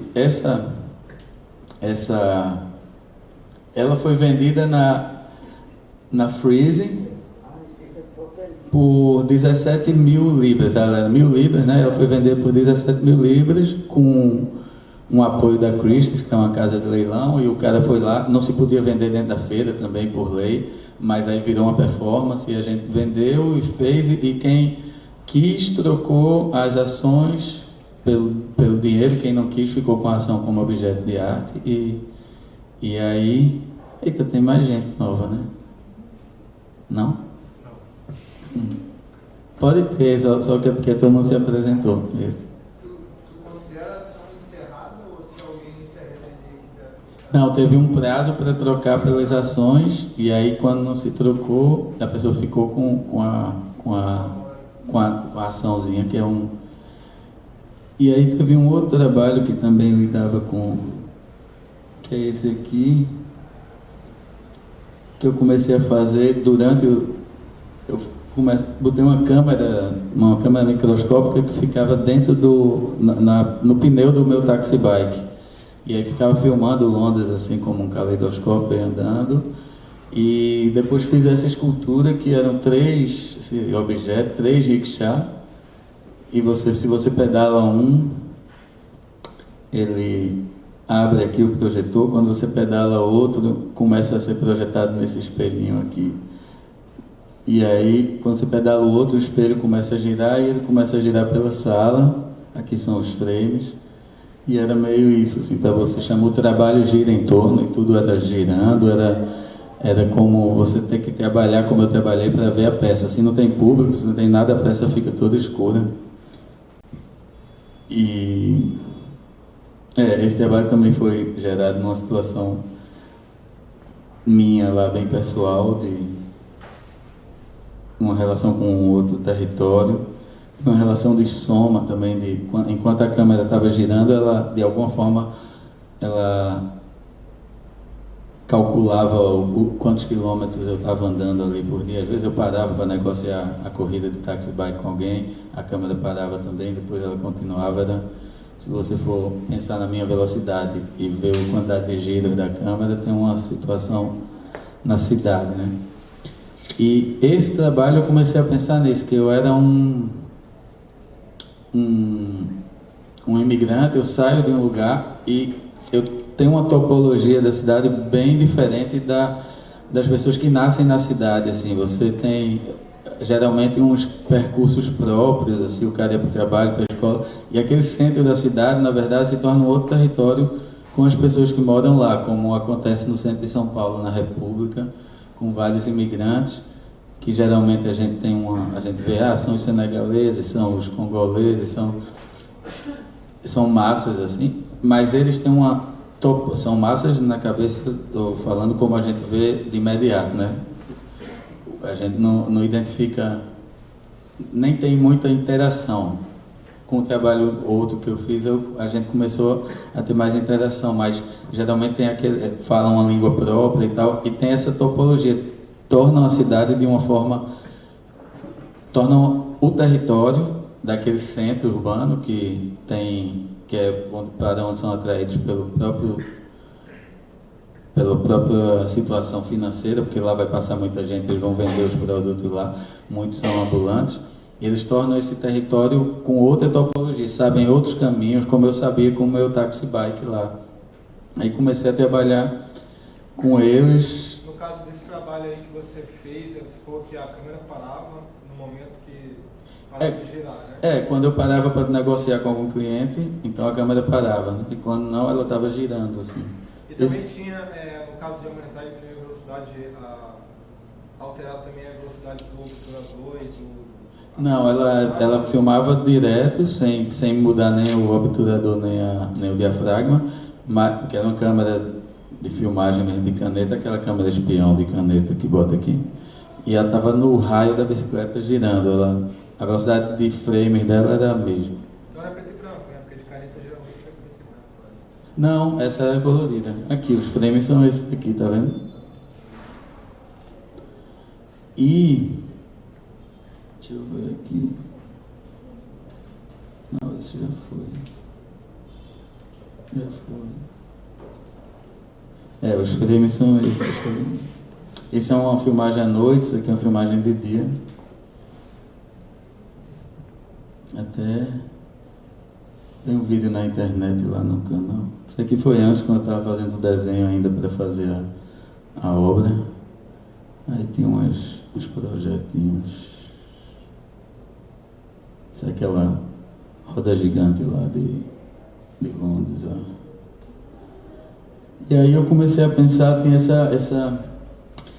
essa frase de Bertrand Russell que começou a me tocar, assim, que era, vou ler aqui, antes de mais nada, o que é trabalho? Há dois tipos de trabalho. O primeiro, alterar a posição de um corpo na ou próximo à superfície da Terra relativamente a outro corpo. O segundo, mandar outra pessoa fazê-lo. Então, ela tinha, nessa frase, eu acho que o conteúdo de várias situações de imigrantes, como eu era, o imigrante ambulante, né? Que é o que a gente está vendo muito em São Paulo, muita gente vendendo na rua, vendendo coisas, e eu vendia um serviço, mas a galera vende produtos, né? E eu comecei a pensar nisso, que na verdade o imigrante ambulante, ele está dentro dessa frase em todos os lugares, assim, porque ele é o próprio corpo que sai de um lugar para outro, empurrado por uma situação financeira, um sistema financeiro mundial mesmo. Ele por opção, geralmente a opção é financeira, né? Ou como quando a gente foi, eu e minha mulher ganhou uma bolsa e a gente foi para lá, seria mais fácil, ela teria também um doutorado e teria mais conhecimento, mas a gente sempre vai sendo levado para lugares que foram inventados para as cabeças nossas como lugares mais oportunidades, e muitas vezes essas oportunidades se resumem em lugares que vão te dar mais capacidade de ganhar dinheiro. Não que isso seja o principal na cabeça de todos, mas isso daí tem esse imã, né? Esse imã econômico. Então, alterar a posição de um corpo na ou próxima à superfície da Terra relativamente a outro corpo, você já está alterando a posição do seu próprio corpo, né? Bertrand Russell, eu gosto muito de física, matemática, eu leio mais sobre isso, e Bertrand Russell é um lógico, né? E ele tem esse livro que é Entre Guerras, um livro meio pacifista, que ele é contra qualquer acumulação de riqueza, a gente não deve fazer poupança porque só vai servir para as guerras, né? Ele estava bem isso daí acho que é de 29, esse livro dele, que chama O Elogio ao Ócio. Ele estava querendo que a gente não adianta acumular riquezas porque isso só vai servir como serviu para a Segunda Guerra Mundial. Então, uma teoria do trabalho dele era que você devia fazer o mínimo para existir, para ter a sua subsistência, e não ficar criando. Talvez você devesse estar no primeiro tipo de trabalho ali. O segundo tipo, que é mandar alguém fazê-lo, só serviria para acumular riqueza. Então, sobre isso, mostrar a civilização que este episódio é muito interessante, se liga a isso. Sim. Porque sempre um homem quer dominar o outro para fazer coisas para quem Sim. pode dominar. Sim, exato. E é um tipo de trabalho que geralmente é o trabalho mais conceituado, né? Assim, que é o de mandar, né? Esse segundo tipo de trabalho é o trabalho que a gente coloca na sociedade da gente, a gente coloca como sendo o trabalho com mais pompa, né? Uma das coisas que mais me espanta é que eu fico eu não sei como é que isso pode acontecer, eu fico espantada mesmo, desde criança. É como os corpos dos trabalhadores são maltratados, desde a hora que saem de casa de manhã e pegam os piores transportes, trabalham o dia todo, chega tarde em casa, que tempo ele tem para ele? Para a vida dele, para o descanso, para a preguiça, para não fazer nada. Para o ócio, né? Isso é um escândalo. Exatamente. Isso não pode. E cada vez mais. Tirar as férias. Como é que fazer. nós permitimos isso? Mas a exploração é terrível também. Como vamos sair dela? Então, eu tenho pensado muito em algumas questões assim, que envolvem alguns benefícios, às vezes até. A gente teve alguns questionamentos aqui na UQ nas últimas semanas, e eu tenho pensado muito sobre a questão de valor, né? Qual é realmente o valor para cada pessoa que vem aqui da UQ com relação à educação? Qual é o valor real que a gente tem para a arte, né? E o valor não é, o percebido é lindo, porque eu acho que são caminhos da gente chegar no cerne da questão. Porque, assim, esse valor é um valor que é da sociedade, é um valor que é construído coletivamente. Não é só a escola que você paga 10, que não paga, porque é pública, dita pública, é paga, mas é uma coisa coletiva, ou é particular, que o cara vai pagar 5 mil reais para o filho dele e tal. E aí, os valores são totalmente diferentes dentro da sociedade, a gente vai fazer julgamentos diferentes. Para uma arte dessa que você está apresentando, algumas pessoas vão falar, mas isso é arte, não, mas se for um Picasso, ninguém tem um valor que está construído planetariamente. E com o trabalho, as questões são parecidas, essas coisas muito fundantes da nossa sociedade, né? A gente viver sem trabalho, ainda mais dentro do capitalismo, não é uma coisa possível de você ter uma vida boa. Mas aí, fazendo um trabalho junto com a OIT uns anos atrás, tudo bem, só para eu concluir meu pensamento. Um trabalho que a gente fez junto com a OIT, pensando nas piores formas de trabalho infantil, né? E piores formas de trabalho no Rio de Janeiro. Então a gente discutiu muito sobre isso, mas tinha uma frase, eu não me lembro de quem era, mas um negócio que entrou assim para mim, nunca mais eu deixei de pensar nisso, que o trabalho, ele não é só esse lugar nem de mover o corpo e nem de alguém que te manda fazer alguma coisa, que é o dono daquele meio de produção. Algo que você pode produzir e devolver para esse mundo coletivo. Trabalho é invenção, não é do mundo. Isso é o que deveria ser, né? Em qualquer instância, porque aí você vai valorizar o cara que vai à rua. O trabalho dele não é menor do que o médico que cuida do meu filho. Claro. E aí o médico deve chegar no trabalho dele no carro dele, ora, pois. Mas o lixeiro, que se dane, vem de surfista de trem, né? E isso é uma questão de pensamento. A gente não vai mudar isso se a gente não perceber que nossos valores estão atravancados em coisas muito básicas, porque é do humano. Né? Então, assim, o que eu tento... Demasiado humano. Né? Não é, a discussão não são valores de dinheiro, né? Do capital e tal, mas são valores da vida humana. O que a gente está querendo pra gente, né? Para todo mundo, e aí não é só para mim. E se a gente não pular desse lugar, eu lembro que antes do Museu do Amanhã ser construído, a gente também teve uma visita do diretor que era na época do Museu do Amanhã, e ele fala uma coisa sobre o futuro, assim, medonha, né? Que ele falava assim, que a humanidade está indo, caminhando na direção de um muro intransponível. E aí ele falando de todas as consequências em torno do... Estamos poluindo todo dia, o lixo, o gelo que degela. Então, essas coisas elas não estão sendo freadas. E agora? só uma força coletiva de repente faz com que a gente pule para o outro lado. Um fala assim, eu tenho dinheiro, me joga. Eu não vou jogar, eu não tenho dinheiro, mas eu também não vou jogar ele. Desacelerar e não só desacelerar, como parar de consumir realmente. A gente realmente parar e diminuir o consumo, senão a gente vai exaurir. Assim, não tem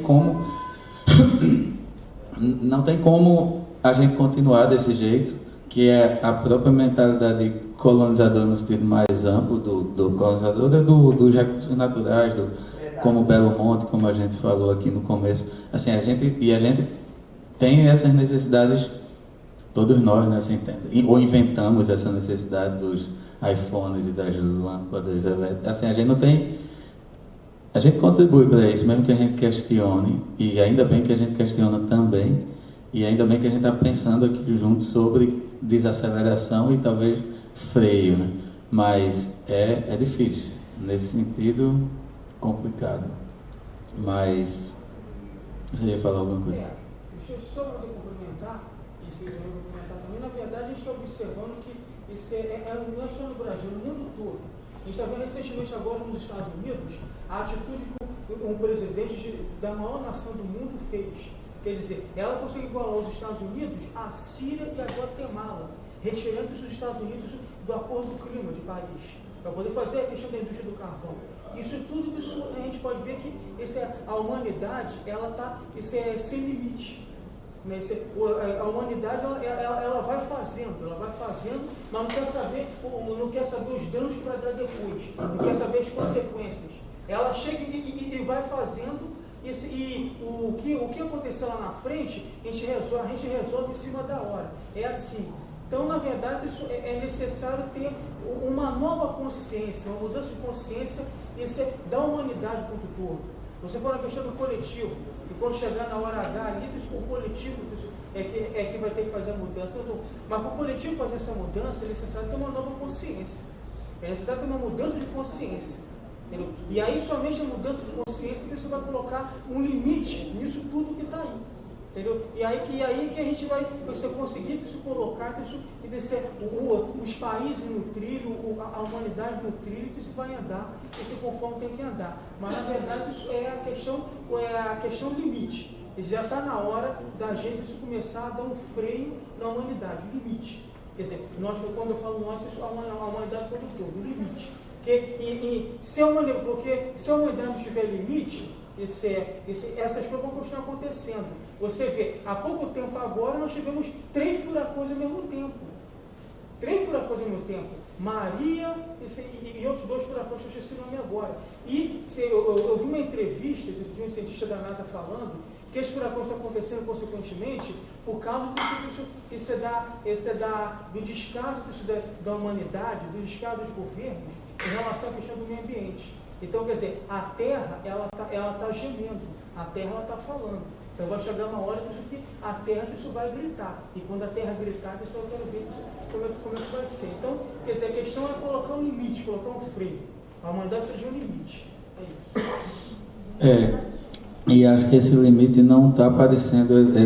Até pouco tempo atrás, a gente até acreditava no diálogo sobre esse limite, mas eu acho que de um tempo para cá tem um avanço de uma mentalidade retrógrada assim, que não é pelo diálogo, né? Porque o discurso do ódio está muito fácil, assim, ele é fácil, ele capta rápido, ele fala, um Bolsonaro, ele chega e diz um negócio assim, assim, é muito mais complexo a realidade do que esses argumentos fáceis e que tiram de lado qualquer complexidade do que é agora, do agora, né? Sim. Exatamente. O trabalho que eu ia falar é muito simples. Eu comprava os objetos dos imigrantes ambulantes, pagava o dobro do preço e imprimia numa placa de cobre que tem o valor, essa placa de cobre tem o valor exato do que eu gastei com cada imigrante, sabe? Então é como um senso nonsense assim da imigração em São Paulo. São 140 pessoas. Fiz alguns no Rio também, fiz em Paris, fiz no Recife, fiz em Miami. Mas são essas fotos e é cobre, assim, elas são impressas em cobre, frente e verso, a cabeça, a nuca e o rosto. E meio um passaporte também, você gira assim e os produtos embaixo que eu comprei a eles, sabe? Isso foi aqui em São Paulo? Isso foi em São Paulo, no Rio, não, no Mando de São Paulo. Aí depois eu fiz no Galpão Bela Maré, no Rio. E a feitura deles tem imigrantes em Recife, em São Paulo, Rio, 1 de Paris, 2 de Londres. Meio... E ele imprime no cobre, assim, chama transição de fase, porque esse trabalho que é baseado naquela frase de Bertrand Russell, que é justamente uma transição de fase que você fala de física, assim, quando você vai passar de um estado líquido para gasoso, ou do sólido para líquido, e essa coisa, como é que você transita nisso, eu acho que essa transição do mundo financeiro empurrando as pessoas para outros lugares, essas partículas que a gente é. A gente podia falar muito sobre isso aqui, mas eu vou pular o assunto. Mas é isso aqui. Não sei, se tiver alguma pergunta também. Eu não entendi o valor. Então, vamos aqui, por exemplo, deixa eu ver. Esse rapaz aqui, Eloy, ele é jamaicano e mora em Londres, e ele vende essas bandeiras. Essa é só de países das Antilhas. Essa bandeira é da Jamaica. Eu comprei essa bandeira a ele por 15 libras, se eu não me engano. E aí, eu não vou lembrar o preço exato, mas por aí. E aí eu paguei a ele 30 libras para fotografar o rosto e a nuca dele. E depois eu imprimi o rosto e a nuca nessa placa de cobre, que vale exatamente 30 libras. Então tem uma relação.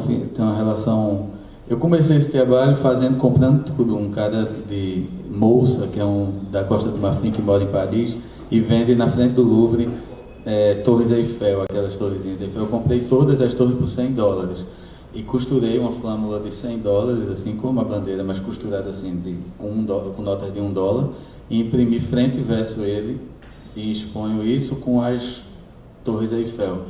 Só que aí isso eu comprava tudo, uns 5 imigrantes em várias partes do mundo, eu comprei tudo. Nesse daqui eu fiz como fosse um censo nonsense, assim, em São Paulo, no centro de São Paulo, alguns aqui no Rio. Mas é isso, tem uma relação de valor e de... Oi. Você explicou como é que você valorizou, a valoração, valorização. Você comprou por um valor, melhor, o valor que o cara estava vendendo era X, aí você pagou 2X. Exato. E aí você fotografou frente e verso, gravou isso numa chapa de cobre e estabeleceu um valor para essa obra de arte. Não, a placa de cobre, cobre é vendido a peso, né, pelo peso. Sim. Então, a quantidade de cobre da placa é igual ao que eu gastei com esse imigrante para comprar esse valor. E todos são imigrantes ambulantes, assim, eles têm Claro, aí estou vendo agora na foto que você está explicando as placas de diferentes tamanhos, exato, que são dos valores que você pagou. Exatamente. A ideia original da moeda, né? As moedas elas têm o peso do valor dela. Exato. E também do dia de trabalho, porque aqui depois eu comprei um de cada, mas no começo eu comprava tudo. A pessoa, o dia de trabalho mais ou menos dela, talvez ela não vendesse tudo naquele dia, mas aquela relação ali de produtos que ele saiu de casa para vender, eu comprava tudo e fazia. Deixa eu ver se tem Você tem um nome a esse? O trabalho se chama Transição de Fase. Transição de Fase. Que tem a ver com aquela frase de Bertrand Russell ali que eu tinha falado. Aqui, ó. Acho que tem aqui.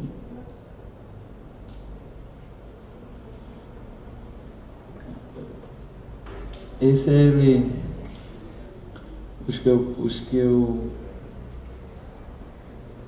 O primeiro que eu fiz, que é esse cara, chama Moussa. Esse, no caso, quando eu compro tudo, ele vira sócio meu também. Se eu vender essa obra, que essa eu nunca vendi, ele ganha igual a mim, assim. Eu vou pagar ele, eu estou em contato com... Exato. A parte do artista, né? Porque a galeria fica com 50% da sua venda. E aí, isso, ó, ele de frente. Isso é uma flâmula de $100, são 4 notas de $1 por 25 notas de $1. 4 vezes 25, 100. E aí, esse foi o primeiro que eu fiz lá.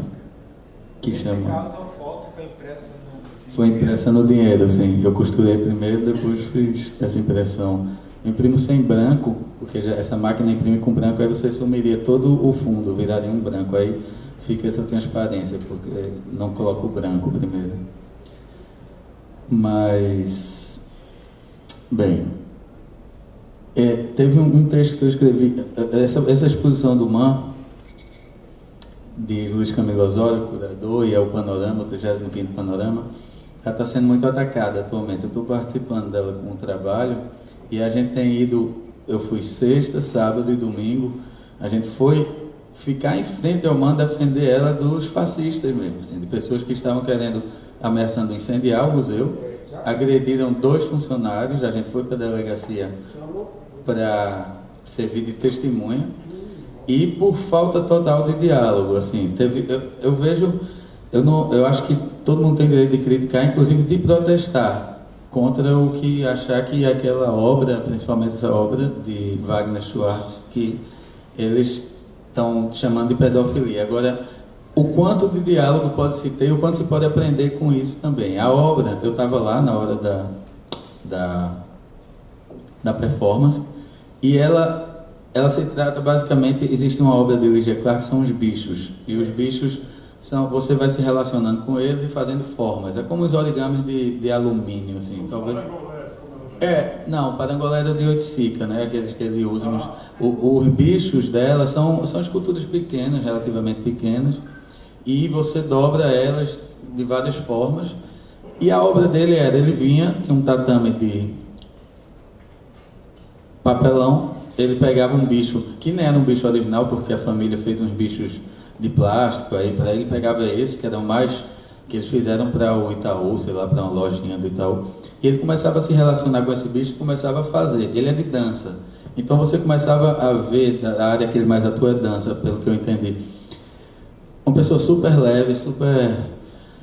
E ele começava ele fazia um bicho de uma certa forma, ali no chão, e tentava fazer a forma, não exatamente igual, mas ele tinha uma relação corporal de articulação e de dobras do corpo, muito parecido com o bicho. Ele estudou essa relação, e ficava lá. E uma hora ele chega e pergunta às pessoas, alguém quer fazer?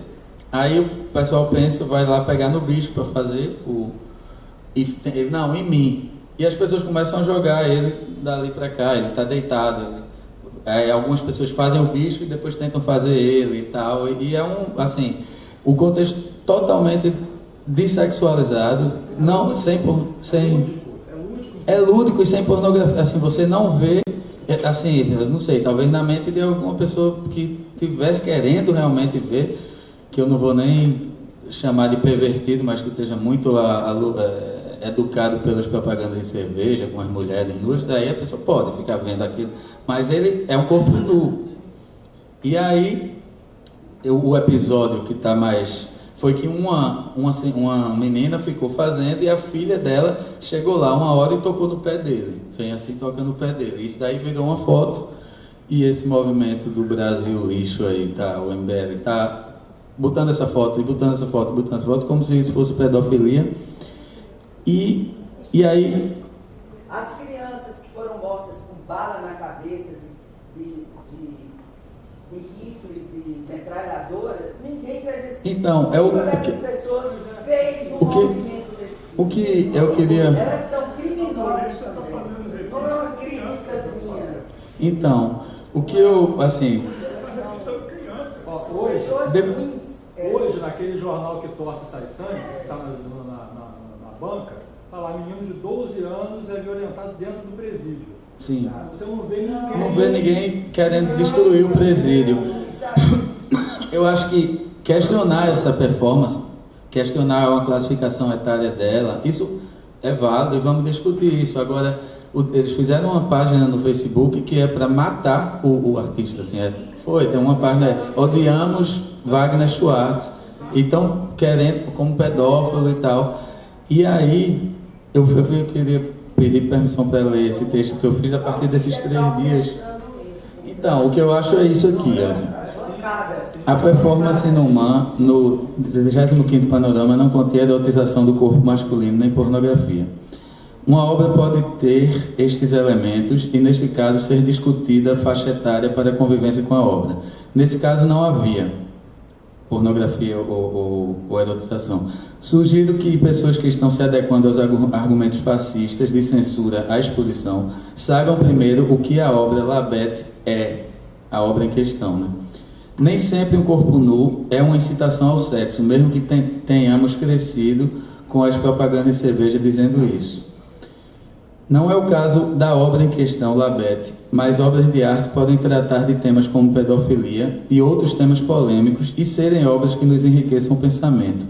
Nabokov pode escrever Lolita, Robert Mapplethorpe pode erotizar tudo o que quiser, o funk da Bola de Fogo e Tati Quebra Barraco que diz "Tô ficando atoladinha" pode ser considerado uma música altamente sexualizada, e se pode discutir questões etárias quanto a estes e outros tipos de obras.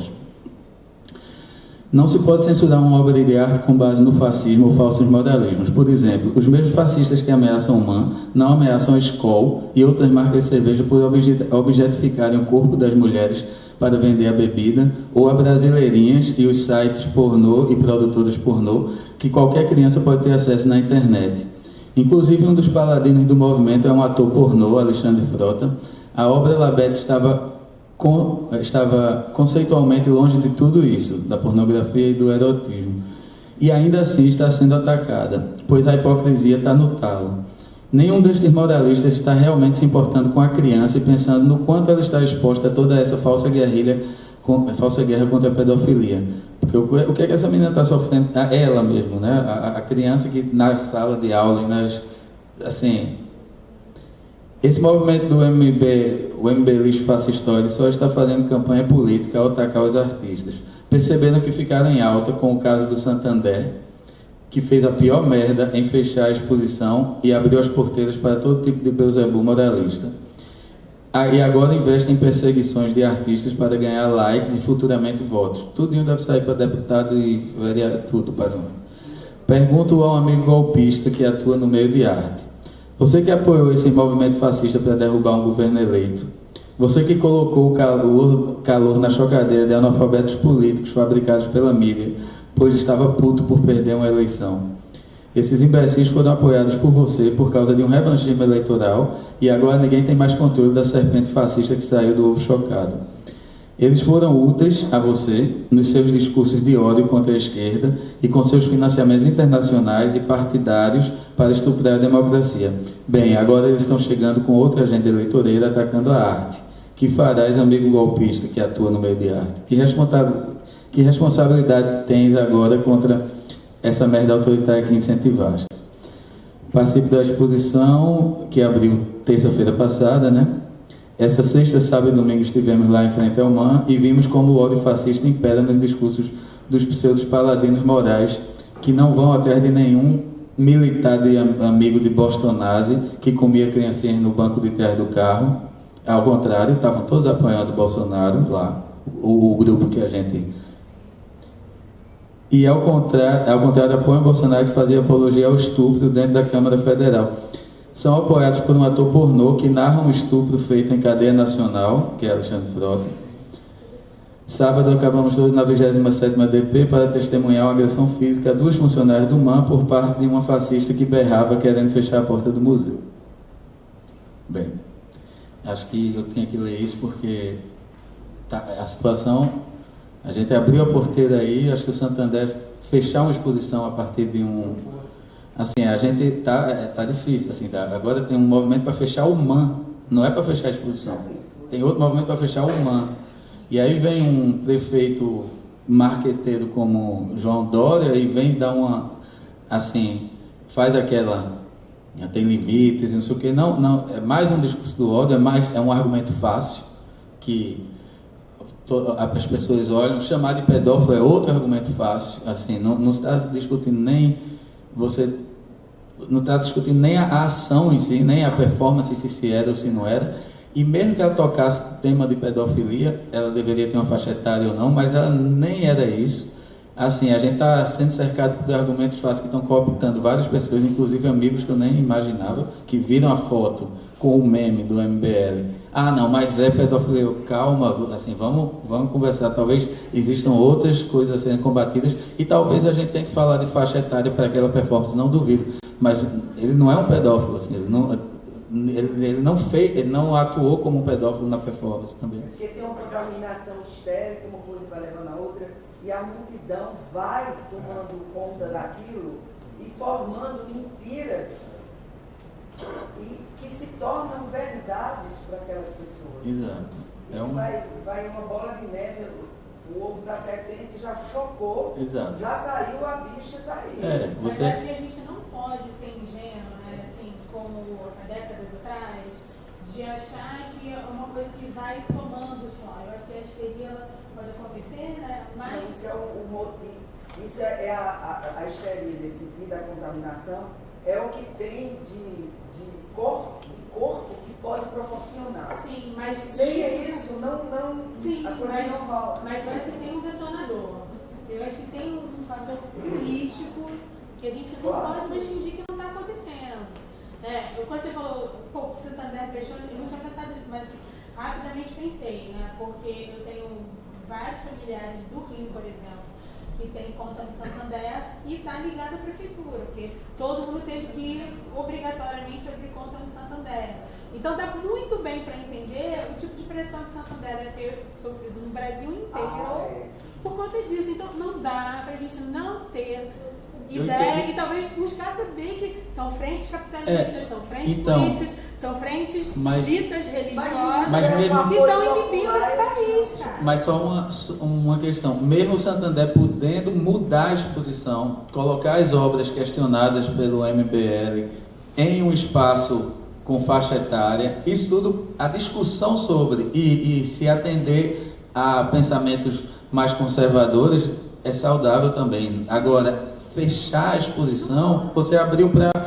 Eles saíram como os paladinos da Moraes com muitos likes. Assim, na verdade, não é moralismo, isso é publicidade e ganho de votos e massas de manobra sendo levadas por isso. Por quê? Porque iam derrubar um governo que eles não tinham votado. Então ali eles estavam bons. E agora, quando eles estão com uma pauta eleitoreira que vai atacar a liberdade de expressão, que essas pessoas não necessariamente querem, até porque trabalham no meio de arte, vendem obra de arte e pensam sobre arte também, não vou dizer que não pensam, assim, não é só comercial, tem o sentimento comercial dessas pessoas do grande meio, do meio de arte que vende obras, mas também tem o pensamento sobre arte e eles estão vendo essa serpente que eles chocaram também, não só eles, muito mais gente, não só eles, uma decepção com o governo também chocou, muita gente chocou, e agora essa serpente sair, como é que a gente controla isso? Assim, como é que a gente vai fazer esses movimentos Brasil Livre, essas porcarias todas que não querem o diálogo, querem voto e publicidade? Como é que, assim, isso é uma questão, assim, a gente pode fazer até uma autocrítica da arte, às vezes está em certos circuitos fechados e as pessoas não estão nessa... A ignorância também faz parte de uma responsabilidade nossa, isso que a gente está fazendo aqui, está tentando, são ações que a gente tenta sanar. Claro que uma pessoa que não tem nada a ver... Então, não é por causa... Não estou falando de classe financeira. Não é classe rica, não. Não é ignorância, mas essa ignorância, ela é proposital. Essa ignorância é proposital. Você justamente... É a hora. Está na hora. Se só ele falar que ele está há tanto tempo querendo falar alguma coisa. Você falou em relação a uma cena rápida. Essa ignorância é proposital. Você falou um nome aí que já vinha arrumando esse problema já há 3 anos atrás. Que é uma aflição é um pastor da Assembleia de Deus, também titular pastor de criança, e ele já vinha atacando outras artes já desde 2013. Ele já vinha fazendo isso. Ele criou um movimento, ele criou uma frente evangélica, isso é pela família tradicional, na visão cristã evangélica.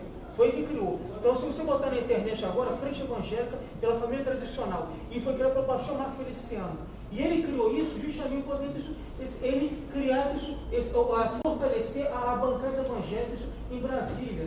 Porque os evangélicos hoje no Brasil, Nada contra os evangélicos não, tá, gente? Mas os evangélicos hoje no Brasil, pelo menos a elite evangélica dominante, eles têm o poder de pegar isso, a presidência da República. Então a gente fortalecer a bancada dele para chegar isso lá em cima. Então eles vão eliminando isso e são os seus inimigos. Eles fizeram isso com os ciganos, com a região de matriz africana e vem fazendo. Então é um projeto que tem. E a gente agora foi eleito para ser o novo inimigo que faz ganhar votos, que é a expressão artística. O que é que tu quer fazer?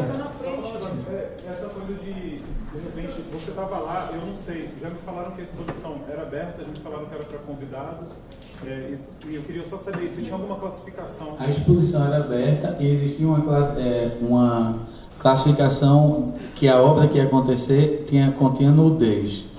De acordo com o estatuto, isso é mais uma coisa legal também. Se tivesse 16 anos, por exemplo, não tinha 16 anos, tinha que continha nudez, que é um equivalente. Talvez tivesse que ter 16 anos, mas se tivesse 16 anos, acompanhado dos pais, uma criança pode entrar. 18 não, mas 16 pode, por lei. E continha nudez também poderia, é equivalente a 16 anos. Alguém pode dizer, não, mas tinha que ter escrito 16, tá bom, isso pode ser um erro, não equivale a incendiar o museu nem bater nos funcionários, só querendo reforçar que o diálogo é interessante, vamos falar sobre isso, vamos falar sobre faixa etária, em tudo, tem cinema, agora, o que está acontecendo não é nem é diálogo, nem querem que seja, porque o diálogo não leva a voto, esse pessoal está querendo... Eu acho que a gente não pode ser ingênuo, a gente tem que aprofundar a análise dessas questões. O que está acontecendo no Brasil, e não só no Brasil, é uma escalada vertiginosa do fascismo. E está uma escalada extremamente preocupante no mundo inteiro. Ana, estás aí ainda? Posso falar? Eu estou ligada? Eu acho que querem que encerre, se tu quer falar alguma coisa. Não, só queria acrescentar para o debate que eu concordo com que... Como é que é seu nome que você acabou de falar? José Emerson. Então, José, que realmente é um movimento mundial. Há 2 semanas atrás teve de fascismo, de extrema-direita. 2 semanas atrás teve eleições aqui na Alemanha. E é a primeira vez que o Partido Nazista volta a ter votos depois da Segunda Guerra. Então, eles têm 13% das cadeiras do parlamento agora, são 90 cadeiras, é muita coisa. Eles existem só há 4 anos, chama AfD, o partido, e pela primeira vez eles estão sentindo espaço de liberdade para falar assim, as mesmas coisas que o Bolsonaro fala, e daí para pior, sabe? É surreal esse movimento que está acontecendo e é uma escala orquestrada internacionalmente, né? E que faz pressão no Brasil e que financia o movimento no Brasil, né? Então, enfim, só queria falar isso para contribuir com o debate e agradecer, adorei conhecer um pouco de cada um, mesmo que rapidinho, e conhecer um pouco melhor o trabalho do Cuquinha, que eu já conhecia, mas fiquei sabendo da origem dele, foi maravilhoso. E, enfim, foi uma participação meio robótica, meio estranha, mas espero que a gente tenha alguma oportunidade de encontrar fisicamente em algum momento, que eu adoraria trocar mais com vocês. Obrigado. Obrigado, Anaí. Obrigado, pessoal, também. E espero não ter sido muito prolixo. E é isso aí. Vai ter ainda outra programação. E bom resto do dia. Pode lanchar? Pode.